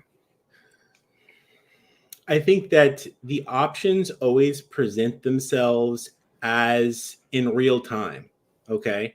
Netflix might not be the final answer, right? I'm not saying it is. I'm just saying thus far, with the reality of Zack being basically, I'm not even going to say shunned or use words that are kind of, leading terms, because we don't know. When we know damn well we do know, Zack has been turned down by studios like Warner Brothers because of the debacle. For whatever reason, it's almost like he's been seemingly like blackballed or blacklisted. I don't know about now, but there was a time where it seemed that way. Netflix comes along and says, you can come over here and do your thing over here. And just focusing on that thought, wouldn't you agree that they deserve some form of praise or a thank you or of some sort from the consumer? Well, okay, no. And the reason for that is because no one who you're paying with your money, your time, or attention deserves your thanks. But that's a whole different thing. Well, you just said that. You just told me that we're thanking them because we just paid our time and our money. I'm not even saying you have to verbalize it. Well, but you're doing it via action. Okay, well, I don't follow. I don't follow. This is what I'll say. The frustration that I've had is just things on Twitter, which isn't real, really. Okay. It doesn't have any impact. It's just the narrative. So we're both having a spirited debate about people's opinions and stuff that ultimately doesn't matter. Like, for instance, it doesn't matter how much my opinion isn't necessarily about the people's opinion. See, because you're coming at it from the layman crowd barking into the ether. I'm looking at it from, unfortunately, I guess, for the conversation, top down. I'm looking at the business side of it. I'm looking at the symbiotic nature of business. I'm looking at it from studio meets artist to consumer, and the cycle feeding into one another, the symbiotic nature of that. That's where I'm looking at it. And I'm trying to figure out why there are individuals out here that are seemingly they're not even in mass. They don't even represent a large group of people. They represent a small group of loud motherfuckers who claim sometimes to be Zack fans, who are complaining about the symbiotic nature of what has taken place with Rebel Moon. And I'm trying to figure out why there's a problem when thus far, because you said we can't measure what success is with them. But we also, if we're saying that, we can't measure failure either, because as it stands, they haven't failed with this launch of this franchise. Well, that's true. And if that were the case, then the narrative is all that matters, which I don't necessarily think is true either. But I don't think it's the narrative matters either. I get what you're saying. Like, if we can't measure failure or success, then it's a narrative. But I think my point is, I think we can measure success. I think we can. That's my point. I was being cynical, or not. I was being sarcastic when I said we can't measure. We can, because they gave him a finite budget, and in that finite budget, he made 2 movies, and then technically kind of 4. This thing is a success, and I think that a lot of people are saying, "Hey, like, let's enjoy this moment and appreciate it," and I do. But it just this is kind of my concern, right? And I'm just being, I guess, like a kind of a paranoid concern, kind of schizophrenic or something like that. It's just that, like, I know Netflix has a past with letting a lot of good things slip through their fingers. Okay. And they're all been conveniently forgotten. Now, it was a triumph when they had Mindhunter, for instance. I keep going back to that one, but there are other projects onto their platform, and that should have been praised. But I think that there are a lot of things that are forgotten about, that are dismissed, that are kind of just memory hold, to kind of completely focus on the hype and the good vibes and all that, as well as to deflect from any criticism. Because the thing is, what happens, people try to spin narratives out of complete falsities, but also out of partial truths as well. And I think that if we completely reject any possibility that there's any concern with the way that Netflix is doing things, that we're also going to be rejecting and dismissing potential possibilities as well. So I'll end that particular thought at that, thought there. Yeah, I think, see, the thing is, like, I keep circling back to what has galvanized these, I'm kind of being facetious here, these few small people into coming up with this idea that the PG-13s are inferior, and that they inferior in the worst way, not just like if we're saying which one's better than the other.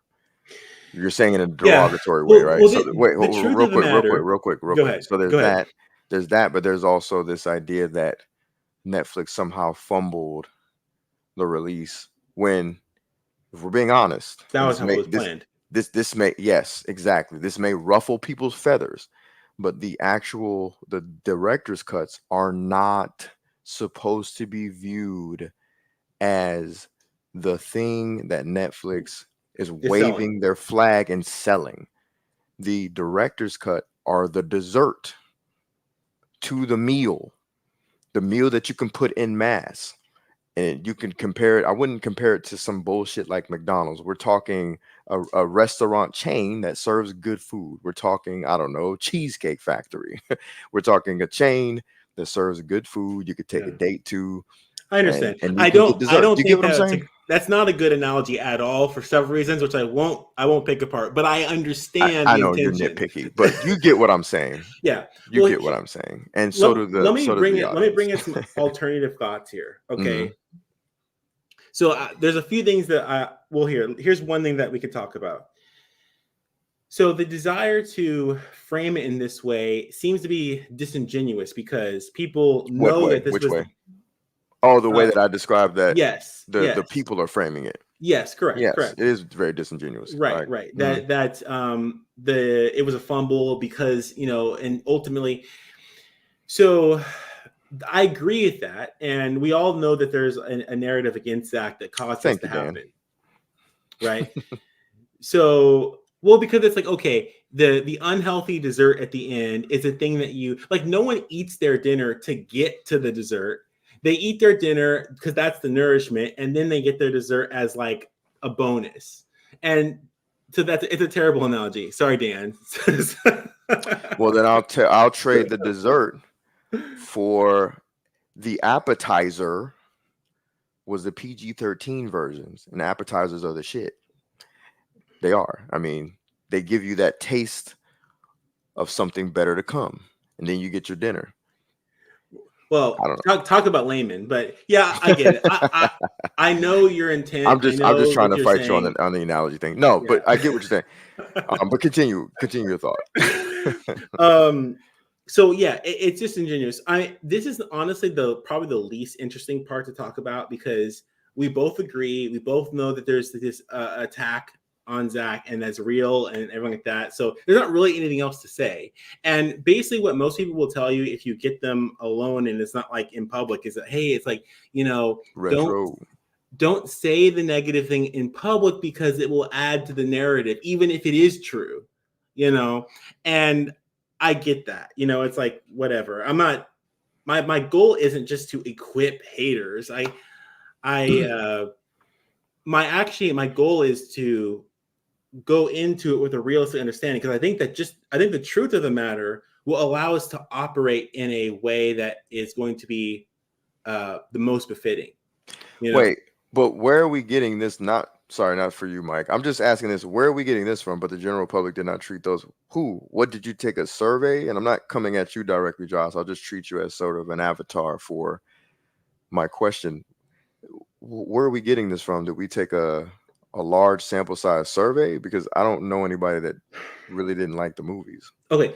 Well, this is something else I was going to bring up, and I think it will play into what Josh is saying. In the general public. Okay. So listen to how so those of us who defend the Netflix cuts, listen to how we defend it. We will say things like, this is for a different audience. It's a PG-13 cut. Right. I actually made a whole graph, which I think I've sent to you already. Yeah, I've seen it. Right. So these are kind of like the ratings fundamentalists. What they're saying is that, the fundamental difference between these two movies is just the rating, just the way that the MPAA or whatever, who I guess it's the MPAA in this case, or Netflix, because they kind of skirt around that, I think. They framed it, right? The explicitness of it, and not so much the narrative, the substance, like what the movies actually are. That's what is fundamental about it. And I think that we'll say things like, this is something for kids to enjoy. This is something, as if you can't have a PG-13 masterpiece, right? Like there's no reason a movie has to be bad, right? So It is can your be argument that the two movies are bad? The PG-13 version? well, not necessarily, but Okay. you'll oftentimes hear people defend the movies as being um like purposefully compromised, while at the same time, like, Well, they are. right. So then And they there's nothing are wrong with that. They're then they are purposefully, bad. well, fundamentally to you, but are arguing quality. I guess that's a whole other thing. I think quality wise, they're good movies. If they are purposefully compromised, we just talked about what compromise is, right? Earlier, or we talked about the notion of compromise. I don't know if we extrapolated the definition, but Right. Well, when we say the this, we're talking about in a way that's more fundamental than like, okay, you have to work with your writers and your DP and your gaffers and your people on set, and you have to get them meals. And I think that this is just a unique to Zack experience where we're trying to make it deeper than what it is. I think he did the basic compromises that one would do in order to create a PG-13 version that is digestible for general audiences, so that he can create a franchise for a company that is making sure that he can get his art out. Like, that's what I think it is. He sat down because look, we can, both of us and everybody else. I'm not gonna lie. I'm seeing a lot of disingenuous conversation go on, mostly online, but not necessarily saying you. This is why you're here. I don't feel like you're being disingenuous. I think that you have ideas, and I just want to know the why of a person such as yourself. But okay, my point is, we can sit here and do the art house film fan thing and just talk about how directors should have their original versions out and all this other bullshit, but I can't do that. I mentally can't, because I know that business exists, and I know Zack walked into a meeting and had a movie, and they talked about every manner of version of this movie and how they can make it work for the platform and Zack. That's what I got from every conversation, every interview, every leaked piece of detail, is that Zack went into a meeting with a movie and they walked out with this, which is PG-13s are going to be for the general audience. We're trying to get subscribers. We're trying to keep subscribers. And oh, by the way, there's a director's cut coming as well.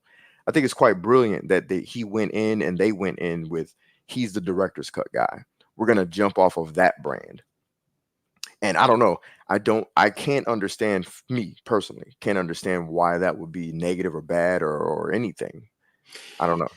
That's just me, though. Well, there's a few different reasons. Some reasons I can articulate, and some reasons I'm still like working on. I'm in active, I'm in progress, right? So one reason is that this creates a situation where people are actually incentivized to make a version that is less integral, that's less authentic, so that they have something more authentic to release later. Okay. So what I'm saying, I trust Zack enough to believe that he made his version as best as possible, and that he then cut it down to a version that is more accessible, right? But I know that in the meta for going forward, what this means for the future of streaming and cinema, as you have in your discussion here, that this could be reverse engineered to actually further the commoditization and the contentification of movies and cinema. Well, to that I say, be upset or negative at the future. Well, that's just not the present. Because let's say tomorrow some jackass, or not tomorrow, not the literal tomorrow, but 2-3 years from now, some jackass, because we see this in filmmaking all the time. Batman Begins and the Dark Knight trilogy came out. Then there was Casino Royale. Then there was the Spider-Man. Like, they started doing all these grounded works. The grounded works thing took off, and then we saw the same thing with MCU, where everybody wanted to do bathos in every fucking movie, no matter what it was, right? We see the tropes. So I get what you're saying, not tropes, but the stealing of ideas that seemingly work for a cash grab. I get it. So my response to that one piece that you just said would be get mad at the future, not now. Now, to me, this is somewhat innovative. This is somewhat kind of fucking genius, kind of fucking brilliant, in my opinion. I'm not gonna get upset at the present because of the potential of the past or the future being marred with people who aren't auteurs and are just gonna make a half-ass effort in order to sell an extended version later. You know what I mean? Fud Rock brings out a good point, counterpoint to what I said. He said that if what I said was true, then the nature of innovation itself would be detrimental. That's pretty much what I'm saying. Like we cannot be afraid of the present because of the potential of the future. It's what are we doing in life then if we're not swinging and that daring is to true. swing, you know? That is true. Mhm. However, and I've always mentioned this, incentives can be changed. They can be altered, right? And to think that you can always come forward with new innovations without also changing the incentive so that way it best benefits the end product is foolish, you know. So I get that, and there's honestly we're in a murky area where we don't really have any. So on that one particular point, we don't really have anything to say because it hasn't happened yet. That's just one concern that I have. Another concern, Josh brought it up, is that if you're going to put the version that doesn't represent Zack's work. Now, this is the thing: Zack Snyder fans are split. Some people believe that the Netflix version is definitely a Zack movie, and other people don't believe that it is. Okay, the argument I could make is that it misrepresents his work, and there are going to be many people who never watch his work. My problem with this whole narrative is all 4 fucking movies exist. That's my problem. They exist right now. They literally do. Okay. And the first 2 were not unsuccessful. No one has illustrated why the existence of the first 2 would hamper the next 2. If we saw numbers, if we heard flops, if we heard word of mouth, if the general audience reaction in life was that these movies just absolutely suck, then I would be like, yeah, no, I get what you're saying. They fumbled, but that's not the case. Worst case scenario, they may not watch the director's cut just because they've already watched the first 2. That's the worst case scenario, right? To me, because I'm not hearing negativity by and large, generally. Well, some best case scenario, they're going to return to the material in the form of the director's cut because they saw the first 2 and they're like, oh shit, there's another version. Right. But both versions, and Josh brings this out, both versions. No, Josh, that's not the consensus. From who though? Twitter? That's my question. No, I mean, is it Twitter or is it? I'm not talking critics. I don't give a fuck about a critic. No one look. Critics are damaging Deadpool and Wolverine if that's the case, and they're on their way to $1 billion.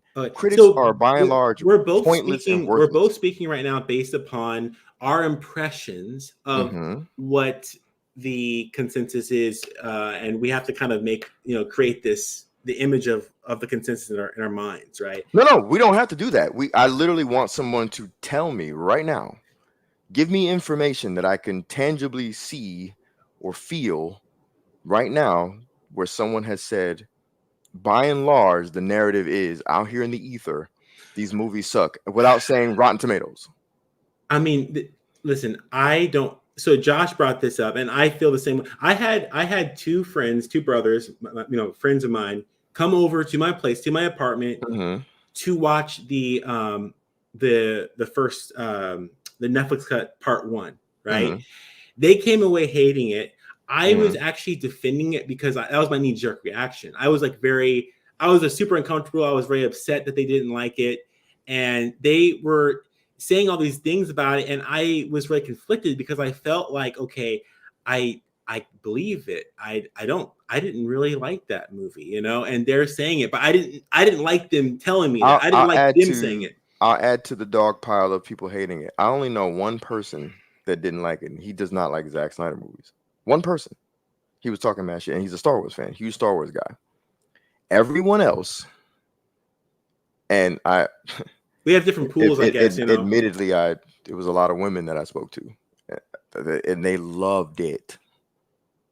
Some of them just liked it because they're not really into sci-fi like that.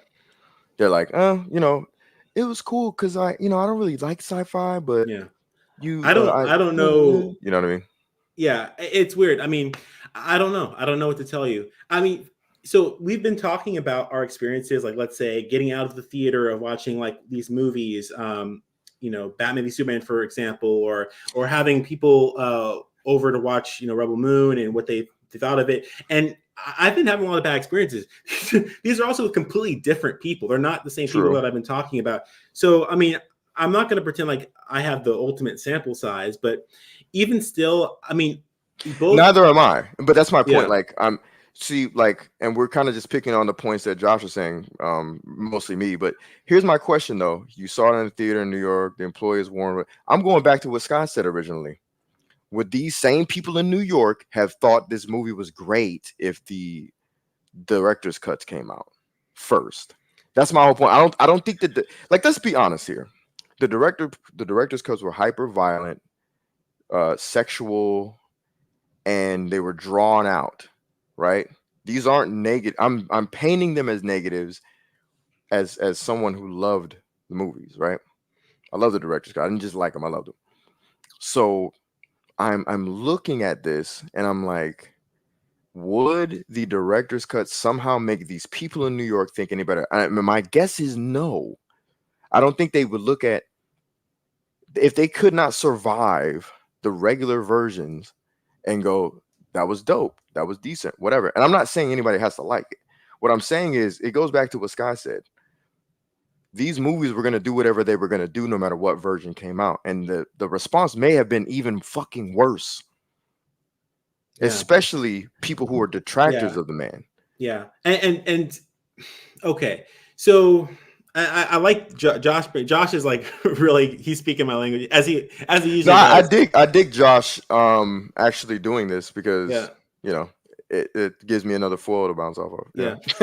But no, I mean, this is the thing, is that I have an idealism that I believe that Josh, my dear, you are very optimistic. And I appreciate that, but I sincerely disagree. I think that the same people that hated the regular version would have doubly hated the director's cut, because they would have been like, why does this guy have brains in his hand? Why did he have the kid smash the guy? I don't think so. But okay. Go ahead. Yeah. No, I mean, so earlier in our conversation, I was trying to make, while we were speaking, I was trying to make some arguments for why some of the complaints about Zack Snyder's movies were genuine. Okay. Now it seems as if the conversation is flipped. And what you're saying is that the complaints about the director's cut would be genuine from the bottom up, not from the top down, genuinely, if they saw his movie. Right. So I just think that's interesting, and I don't know what to say about that. Earlier, I admitted, I don't know. I'm just going off of my impression of what I've heard, my own friends, my own family, people like that. And if all else being said and being accounted for, if I had to make a decision on what version was the version that Zack Snyder gets to represent himself by, I would hope that a little more faith would be given to his work. And the response to that is usually so cynical. It's like, oh, there's no way in the world. It's like, it can't happen. And knowing that as this axiomatic truth, that it cannot be successful or even justify its existence in any way. This is the only response. I just think I get what you're saying. Your argument is that this isn't an absolute, like they could have come out with the director's cut versions, and maybe it doesn't make much money, but right. I get what you're saying. It justifies its existence, at least. I won't argue that there's no that we shouldn't look at this as absolutist in any way, shape, or form. I don't think that this is. My argument is just simply to say, like, while everybody is arguing and saying they should have done the director's cuts originally. Of course, blah, blah, and blah. they're stupid. They're stupid. Yes, yeah, because Yeah. I'm like, you can't look at this like fun. I don't like fuck all this art shit. The soul is compromised bullshit. Like, I'm no offense to Josh. This isn't to you, Josh. I just think that that's hyperbole for people who are, you know, I've been a lover of film since I could freaking, you know, have vision to see, man. Like, so I get it. I just don't think that people were looking at Rebel Moon and thinking that their ethos wasn't the soul. No, they knew what they were getting into. It's a sci-fi action movie, and I'm not saying that Zack dumbed down either versions. I'm just saying, so you're there's saying a whole lot of hyperbole and a whole lot of just bullshit conjecture to make it to strengthen people's points. I agree. I think this is all personal to me because by and large, I'm not seeing in my own anecdotal experience the reason for people to act as though the director's cut should have came out first. There are very few Snyder fans, like hardcore, like you know. I'm not trying to toot my own horn, but I mean, I was here through the whole thing, you know, and I had a very deep part to play in a lot of it, right? And I kind of fell off and came back, and for various reasons, but whatever, you know, very few of us, you know, are going to make the argument that that the Netflix cut was in fact critically compromised. It wasn't good. Okay. We're going to be incentivized to defend even that version, and it's not for necessarily, it might be for a just reason, but it's not necessarily an honest one. You know, I just defend the rollout. Anybody can have their opinion about what they think about it as in terms of quality. I don't give a shit. It doesn't keep me up at night. The thing that metaphorically keeps me up is this argument of the rollout, because like I'm a well-traveled dude. You know what I'm saying? Like, and I have a variety of different people that I interact with daily, you know, weekly, monthly. You know, I travel from cross country tons of times per year and interact and talk to people. So like my experience and my opinion is probably more varied than the average Joe who is like, well, they should have done this first or that first. And then I go, why? Well, because people think it sucks. And I go, why? Because I went to this one thing and they said it. And it's like, well, I've talked to a variety of different people. I've talked to moms, fathers, single people, old people, executives, writers, directors. I've talked to, you know what I'm saying? Like varying degrees of people. And I've only found one person that truly hated the experience. And I was like, okay, cool. I get it. But my point is, I don't think Netflix rolls out the epic worlds of Zack Snyder after a failure. I just don't think they do that. Okay. Yeah. I mean, so in regards to, so Netflix could coincidentally continue with the franchise to an indeterminate point. Like we don't know, you know, maybe it's the point that Zack feels comfortable with. Maybe it comes earlier than a point that Zack feels comfortable with. I don't know. Right. But, and, you know, hey, you know, sure. You know, I don't necessarily think that they're going to slam the brakes. I never necessarily said that. I will. Another thing that I thought well, no, that wasn't me picking on you per se. I'm just saying, like, I'm just giving, I'm breathing life into why, you know, the success versus failure, the why this came first versus that. But go ahead. I'm sorry. Continue. Yeah. Well, you know, I feel like you're kind of using me as a prop, although you've given lip services and said, hey, you know, I'm not saying this against you, but you're kind of using me as a proxy to talk about how the people who are being dumb are saying these things. And we both know this. We spent the whole stream talking about that. So this is not even a factor, you know? Right. The real thing that needs to be spoken about is basically whether this is good for Zack, you know? A concern that I have is what do you oh, go ahead. I was going to ask. A concern that I have is that, okay, so we need to recognize that what we're doing is we are putting faith in Netflix as a company. Okay, sure, they did it to begin with, so a certain portion of faith is deserved. They're deserving of that, right? That's fine. But then also with this, we have to realize that the ball is completely in their court. So any narrative, okay, that creates a self-fulfilling prophecy against his director's cut is a concern, not an absolute just be all end all, but a concern.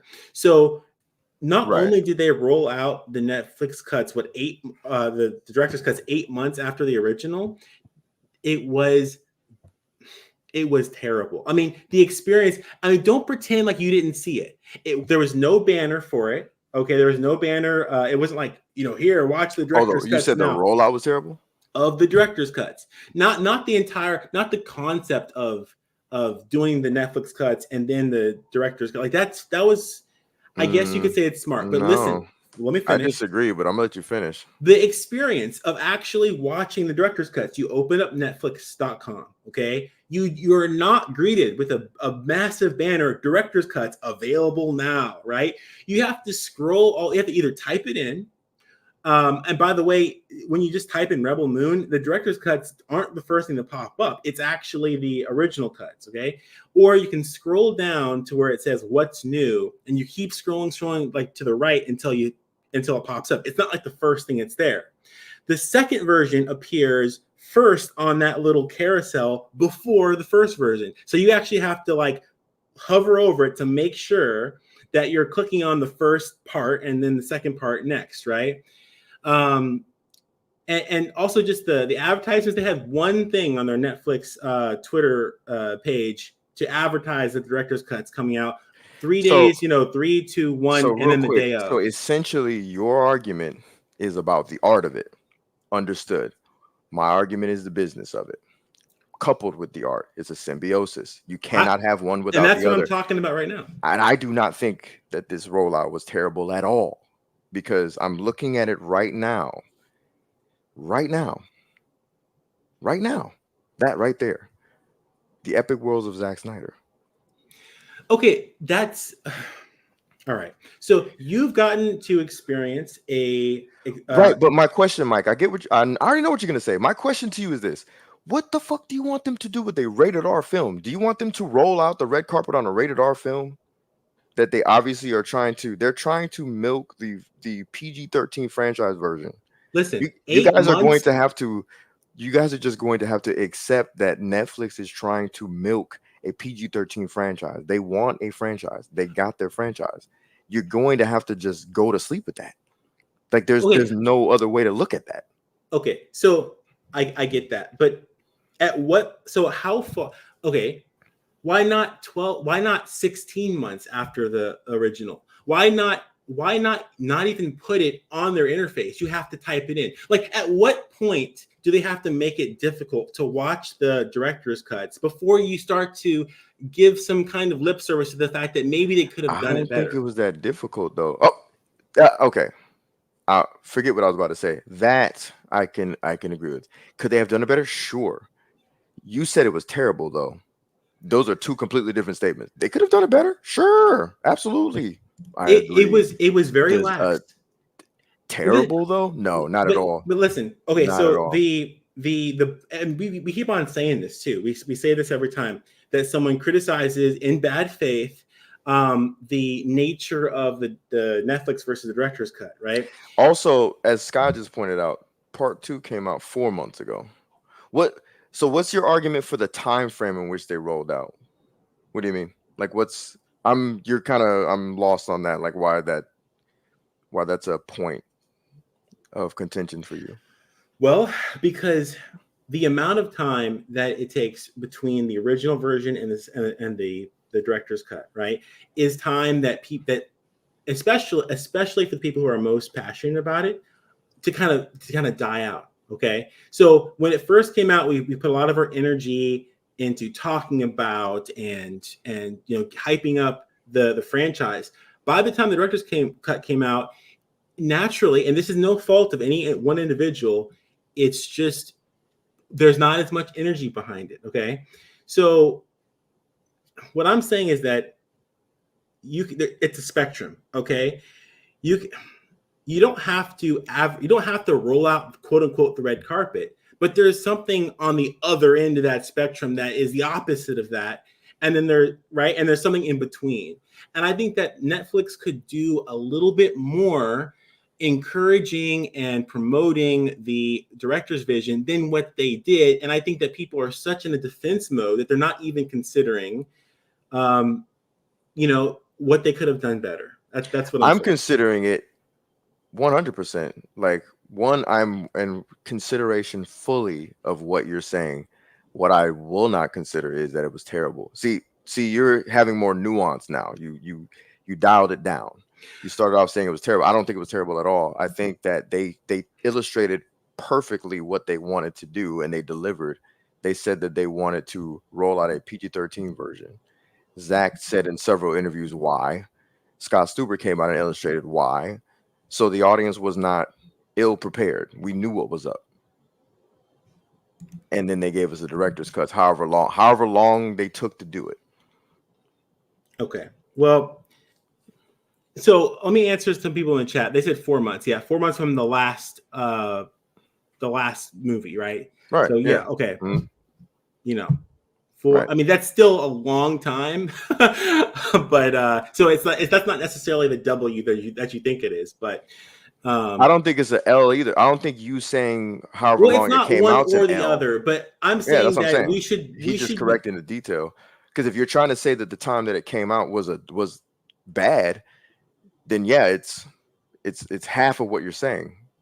Okay, that would make it less bad than what you're trying to illustrate. Okay. If anything. Well, I think that the discussion is starting to become a little bit more like it's less affirmative. I'm trying to work toward an idea, and you're kind of just like, oh well, that's not necessarily true. So what are you trying to like? Come on, because you guys you're not convincing. I don't think you're not convincing enough, is what I'm trying to say. Like, you're trying to figure out how to make this a damning thing when I think it's more nuanced than that. I think you're actually making better points by saying they could have done better. I agree with that.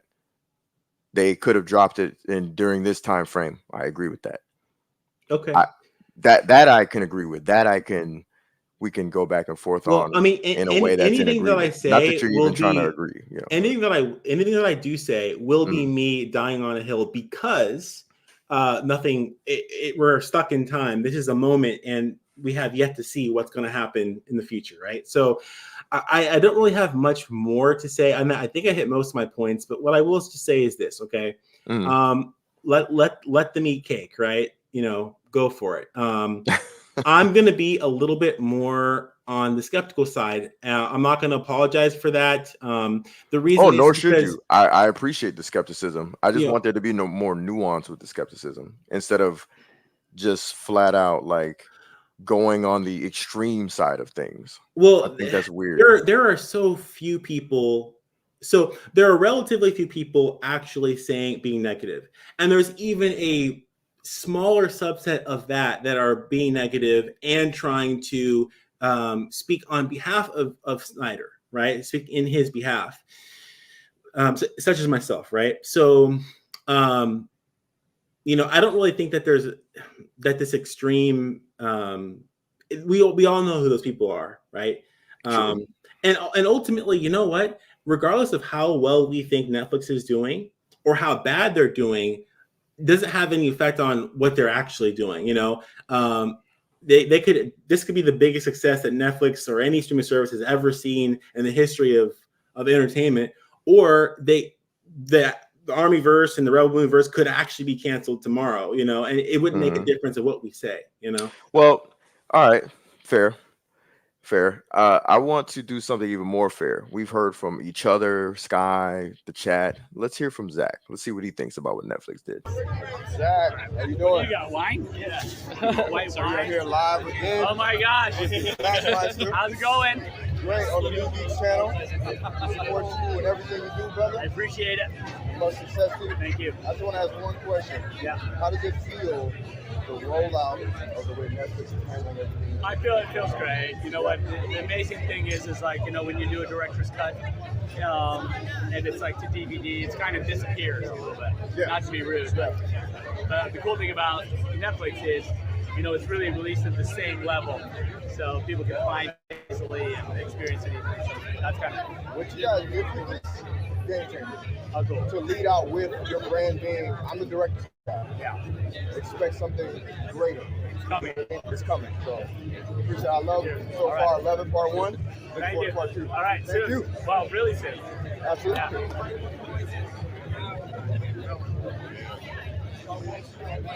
Live with Zack Man himself.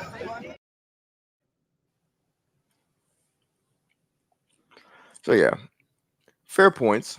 I get it. I'm more inclined to lean towards your argument that they could have done better, as opposed to looking at it as like some sort of death knell, you know. So yeah, I think that tone is a big thing, you know, especially. I mean, right now there's not that much tone policing going on. There's a little, but not that much, because we have good faith and we know who each other's, you know, we know what we're about, right? Yeah. On places like social media, there's a ton of tone policing going on. Like, there is no way to type out a concern without being absolutely just drilled, you know? Right. So yeah. Well, I don't know. Well, I get what you're saying. I don't think there are probably very few people that have the skill for it. I mean, I don't know. I get what you're saying. Yeah, another clip I get for for just for the conversation of it all, because Zack Snyder, he said what he said, and then his wife, the lovely Deborah Snyder, had some words to say as well. Hey, Deborah. Hey, how are you? Good to meet you again. I know, good to see you. Thanks for Thanks for coming. Thank you for having us. Yeah. This is the New Geek channel. Deborah Snyder, the ace, the queen. So my question to you is, how does it feel with the Netflix rollout, how they're handling it? Oh my God, it's incredible. I mean, did you like pan around and see everybody here, and they're having a great time? And we make movies for people, you know, we make movies for fans to watch. So to be able to interact with fans and to be here, it's so exciting. And for them to see Zack's vision, how he meant it to be, that's like, we don't get a chance to do that often. So it's pretty incredible that Netflix gave us this chance. I was telling Zach that this is like a game changer, because his brand has become, I'm the director's cut guy. So Netflix is like, we're going to lead with that. That's pretty revolutionary for filmmaking, I think. So I'm rooting for you guys. All right, thank you. Well, I hope you like part 1, and I'm excited for you to see part 2. Oh, wonderful. And for everybody out there, watch it and double thumbs up. Definitely. Double thumbs up. They I know, you right? go first. Thanks, Debbie. I appreciate it. He's so nice and positive. It's hard to be mad when you're listening to Deborah, but yeah, absolutely. I mean, listen, I hope that well, I don't know. I don't hope necessarily anyone's right. I just hope that the best happens, you know, whatever that looks like, you know. So yeah. And that's kind of my argument, is that, like, you know, like Josh says, PR speak. Well, I know you got PR. They have PR speak. There are people that have doom and gloom speak. Like, there's a lot of speaking going on. I just think that there is the interior, the reality of what I've experienced with people and the way they view these movies is going to be different than yours. Going to be different. You know what I mean? So we got one more clip before we roll out of here. Yo, chilling here. About to meet the man himself again, Zack Snyder. He's with Leon right now, signing some stuff, signing his T-shirt, his ZSSM shirt. Nobody's pawn, you dig? Right, hey, we are here. You know what I'm saying? ZSSM. We in the building. All right, all the best. Absolutely. Yeah. Once again, hey, what's going on, Zach? How's it? Can you make that out? Hey, Skywalker, sir. What's going on? You want me to make it out? Yeah, Skywalker, SKII. Can you very quickly just talk about what it's been like in this week's lead up to Rebel Moon being released and everything that what Netflix has been doing with this epic world of Zack Snyder stuff, because it's truly special. Look, it's awesome, and I really appreciate those guys having the, sort of foresight to be able to set that money aside so I could really do it the right way and all Absolutely. that, and they did. So it's really Absolutely. cool. Hey, they seem to be supporting you a whole lot, even up to the ex-head of Netflix film is saying that they wanted your DC stuff on their platform. So it's been super dope, and you can't wait to watch some director's cuts. Awesome. All Absolutely. right. I can't wait to Have a great day. All right, cheers. All the best. Yes. See, like that's like Sin Havoc saying, man. Like I understand, I 100% understand the art of it all, and never compromise. Look, there's a business side to it too.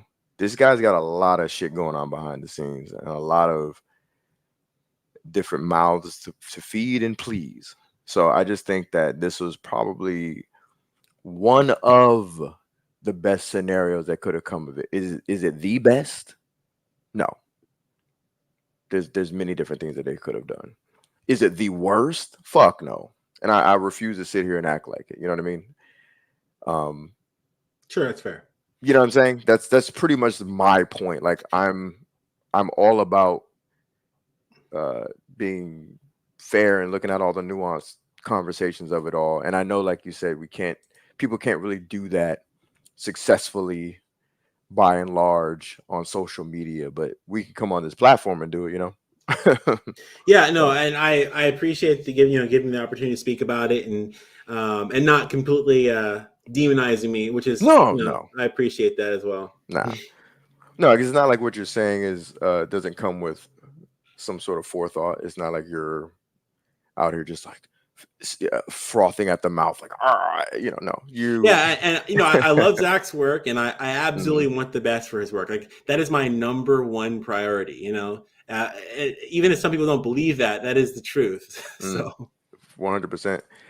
And look, Josh, I appreciate you giving your honesty, your transparency, your truth about the conversation in the chat. It was cool to read. It's just been super difficult articulating all the nuance of this to people over the last year. Yeah. And that's where channels like this hopefully come in. This is where conversations like this hopefully come in. And hopefully we can continue to do this in the future. Everybody go ahead and put your last thoughts, questions, comments, concerns, anything you want to say, mention, or maybe touch on briefly. Everybody in the chat. And I appreciate you guys pulling up. This was kind of impromptu. Behind the scenes, I've been kind of cooking this up, but I didn't know exactly what day I was going to do it. And Millennial Mike was gracious enough to pull up again. I know you caught a lot of flack on the last video. I ain't going to lie.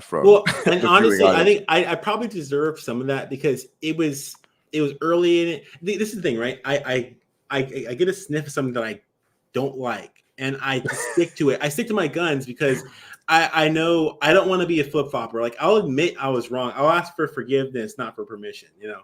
Hey, and you know what? That's probably who would appreciate that? Probably Zach. That's that's one of the manliest phrases that one can utter as a man. Real talk. You probably know that already. These are just opinions on the internet, so it's not even like it's it doesn't matter. But yeah. But self-awareness. It's not like we're but fuck all that. I feel you. I feel you. Apologize after. I did what I did.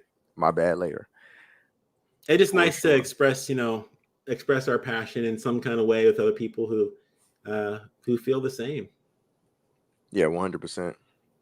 Just want to also say Zach and Debbie are truly amazing, making themselves so accessible to their fans and for celebrating them in this way. Zach just chilling with the fans during intermission rock. Yes, man, that party was dope. Shout out to the DJ. She was mad cute.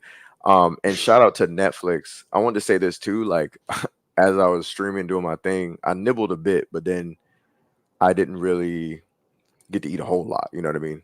And that was my fault. You know. So as I was going back into the theater because they were getting ready to start part 2, I circled back and I was like, "Oh snap! I didn't eat." I go to grab something to eat, and I was like, "My bad, Sky. I didn't know if you wanted to get on." Man, what you think I came back on here for, yo? Shit, I don't know. I thought you was pulling it on Austin. No. Well, let me I cook just for a had second. a closing statement. Go ahead. All right, so so I circle back and I'm like, damn, I ain't get nothing to eat.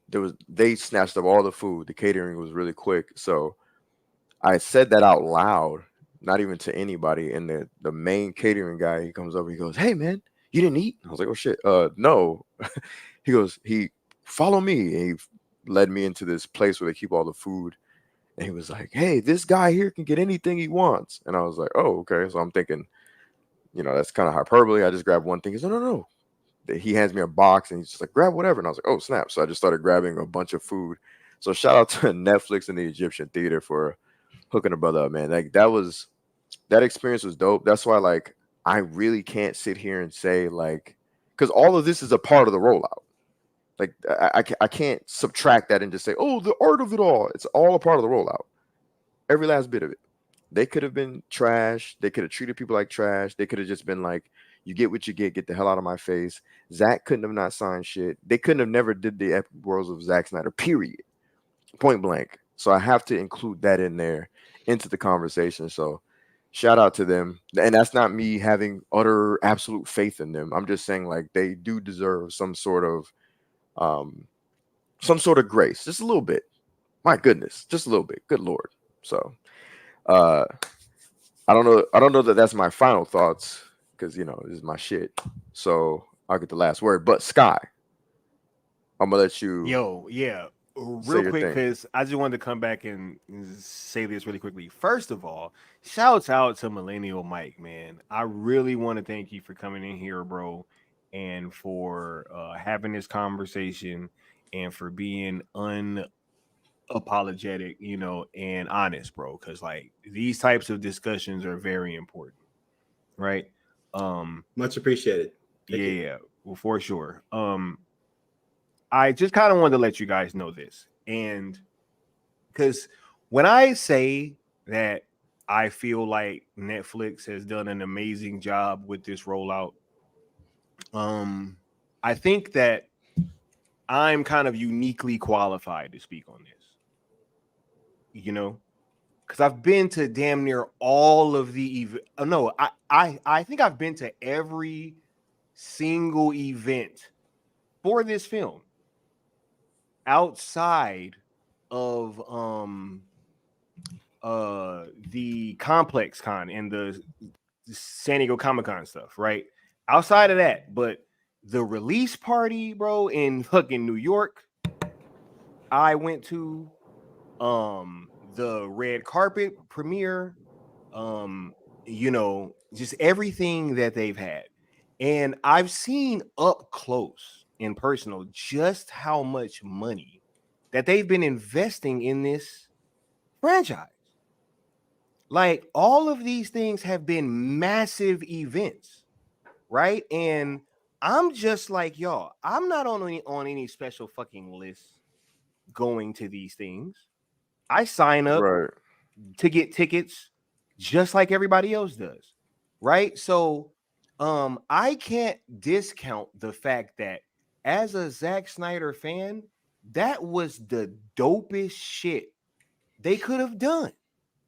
Was give the fans of that man an opportunity, right? Which everybody had, right? Like people flew in from all over the place. So if you wanted to be there, you could have. Like there are things that I just can't let go. Like I personally dropped everything. That fucking release party in NY was off the chain. Right? Like they're not doing that for all their franchises like that. Just throwing these big, massive parties and stuff.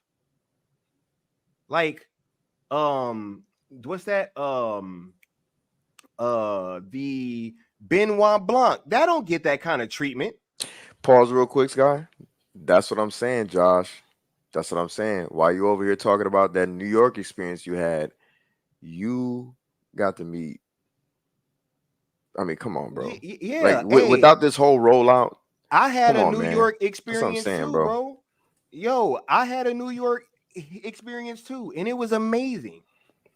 Right? Like, yo, they had the whole cast there, and yo, like this thing had, they have treated this thing so dopely, and so I just can't sit by, me personally, and just let people say these things, because I've actually been going to these events. Like Facts. I've been seeing the investment up close and personal. So when everybody's saying, "Oh my God, they're not throwing money into this thing," but yet they're having all these events around the country, and they tip top. Like I just couldn't let that go unstated, Yeah, it's much appreciated. And your guys' passion shows that it was in fact effective. So yeah, I agree, and I'm not. That isn't to say that like I would be. I mean, I don't know how I would feel if I went to the events. Yeah, I probably would. I mean, I'd definitely be happy about it. I don't know if it would change my opinion about things or not. Maybe I would have a more positive tone, perhaps, but yeah, I don't think it changed my outlook on the film. But when we talk about the rollout, like I'm, like I saw how they had all these big game spots when Rebel Moon Part 1 was coming out, and Part 2 is they were doing big game spots, which are very expensive, right? So they're doing that. There's here's what I'll say too. Like, yo, I mean, it's on Instagram, it's on Twitter, it's on mainstream media, it's in fucking events nationwide, right? Like, I don't know what more. I mean, they're at Comic-Con, they're at Complex Con, right? Like, I don't know what more they were supposed to do, to be honest, except give the director's cut a splash page. But then I don't know if you want to do that, because then you're directing everybody to that. And that type of film is not for everybody. Kids should not be watching that film. Okay, so maybe we'll have I'll let Leon make that decision. That's a whole nother thing, I mean, every edgy, dark, transgressive Netflix series that's ever been out has had a splash page. I mean, one of the biggest, Squid Game, one of the biggest series on Netflix ever is very dark and adult, Bro, and they had cunnilingus in these films, bro. Are we being honest? Like, there's cunnilingus, bro. I mean, Altered Carbon.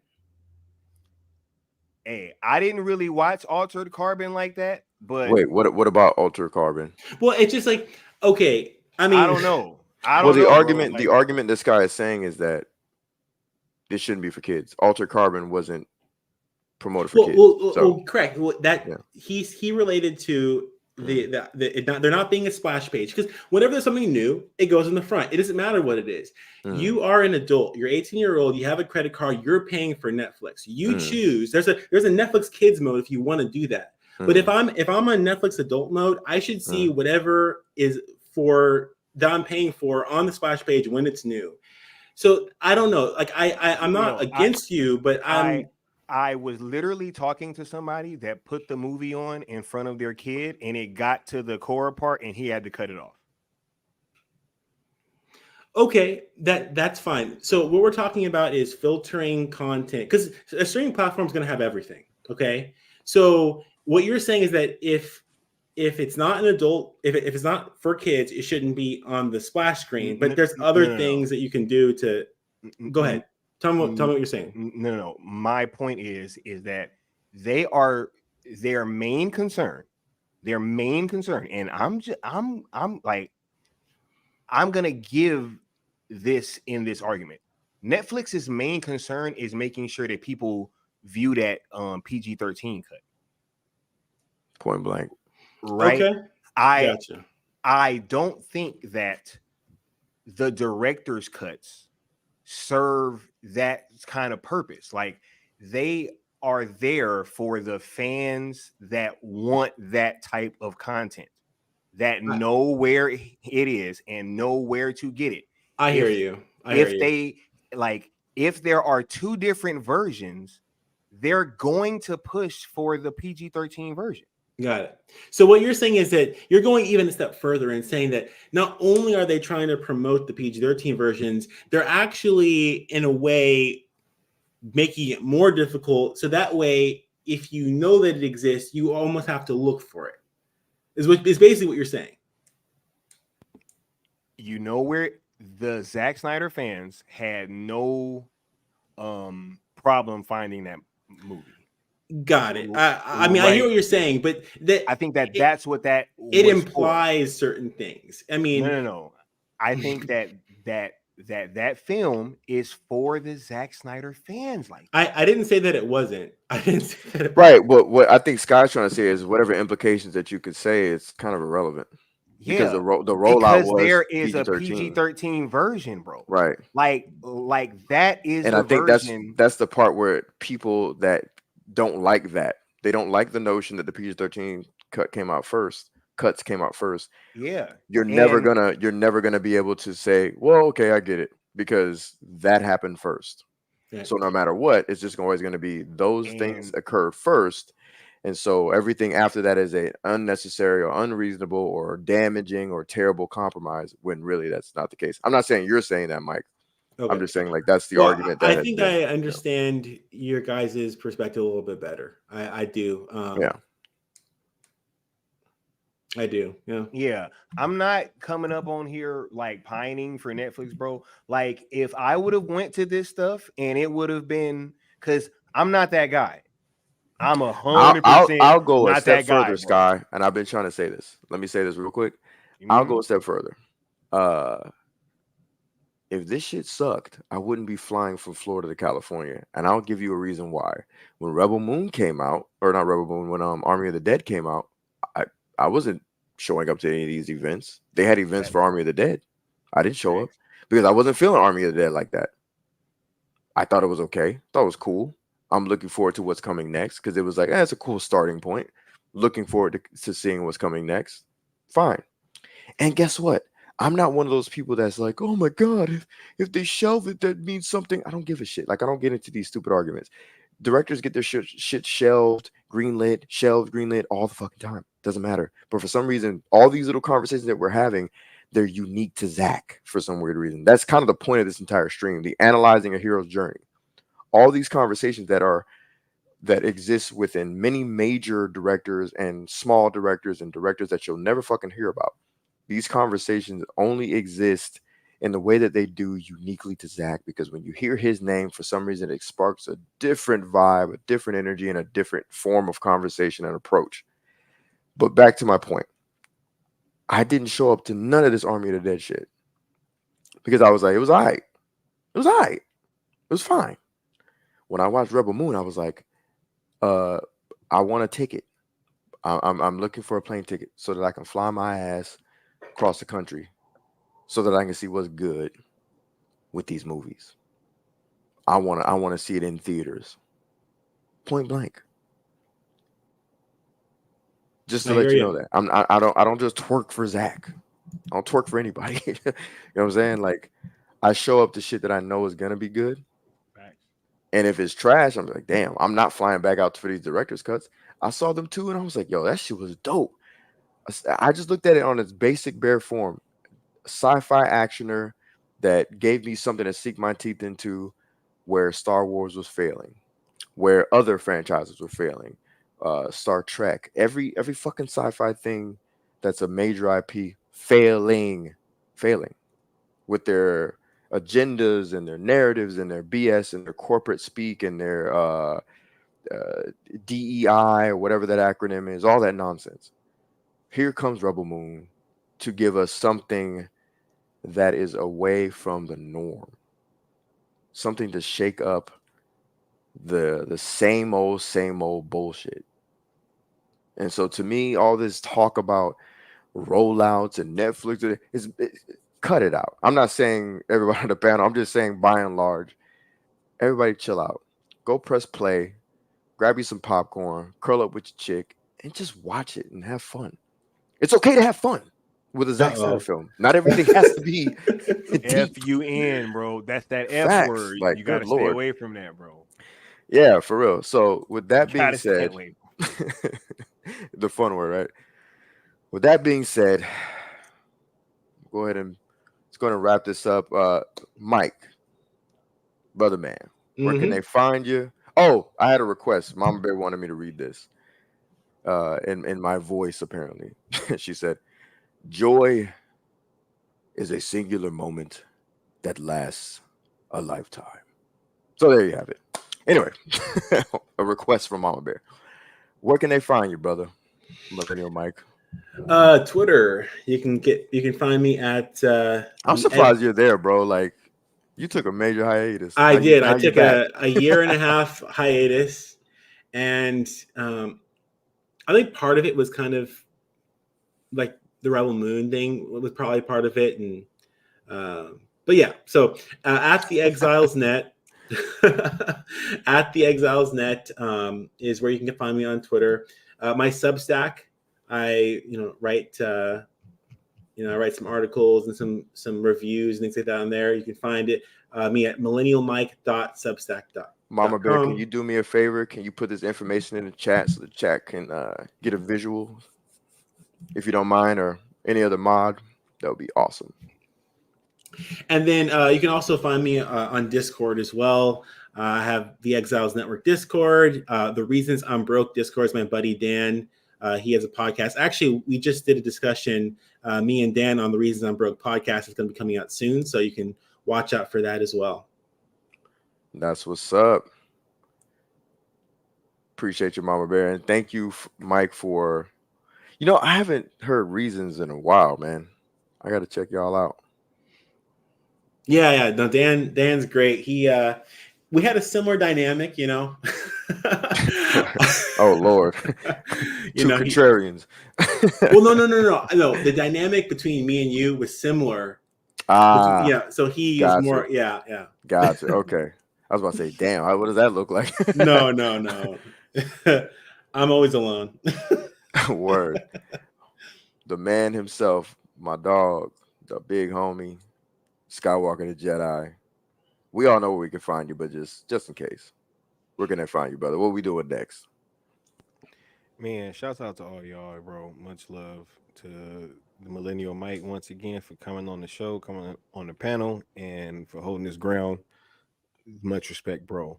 Y'all just subscribe to the channel. We got cartoons and cereal tomorrow morning, special edition, because I was gonna do the Rebel Moon double feature watch along when the film came out, but we ended up going to the screening, so we had to push that back. So I will be doing a double feature tomorrow, but we're gonna be breaking it up. Chapter 1 in the morning and then chapter 2 in the evening. So tomorrow morning, cartoons and cereal, we will be watching Rebel Moon chapter 1, Chalice of Blood. You dig? Make sure that you guys are subscribed to the channel and that you got that notification bell hit, and when I'm going live, because we be doing a lot of discussions and a lot of dope conversations going on over there, in my opinion, right? That's just a little old me, and a little biased, right? And lastly but not least,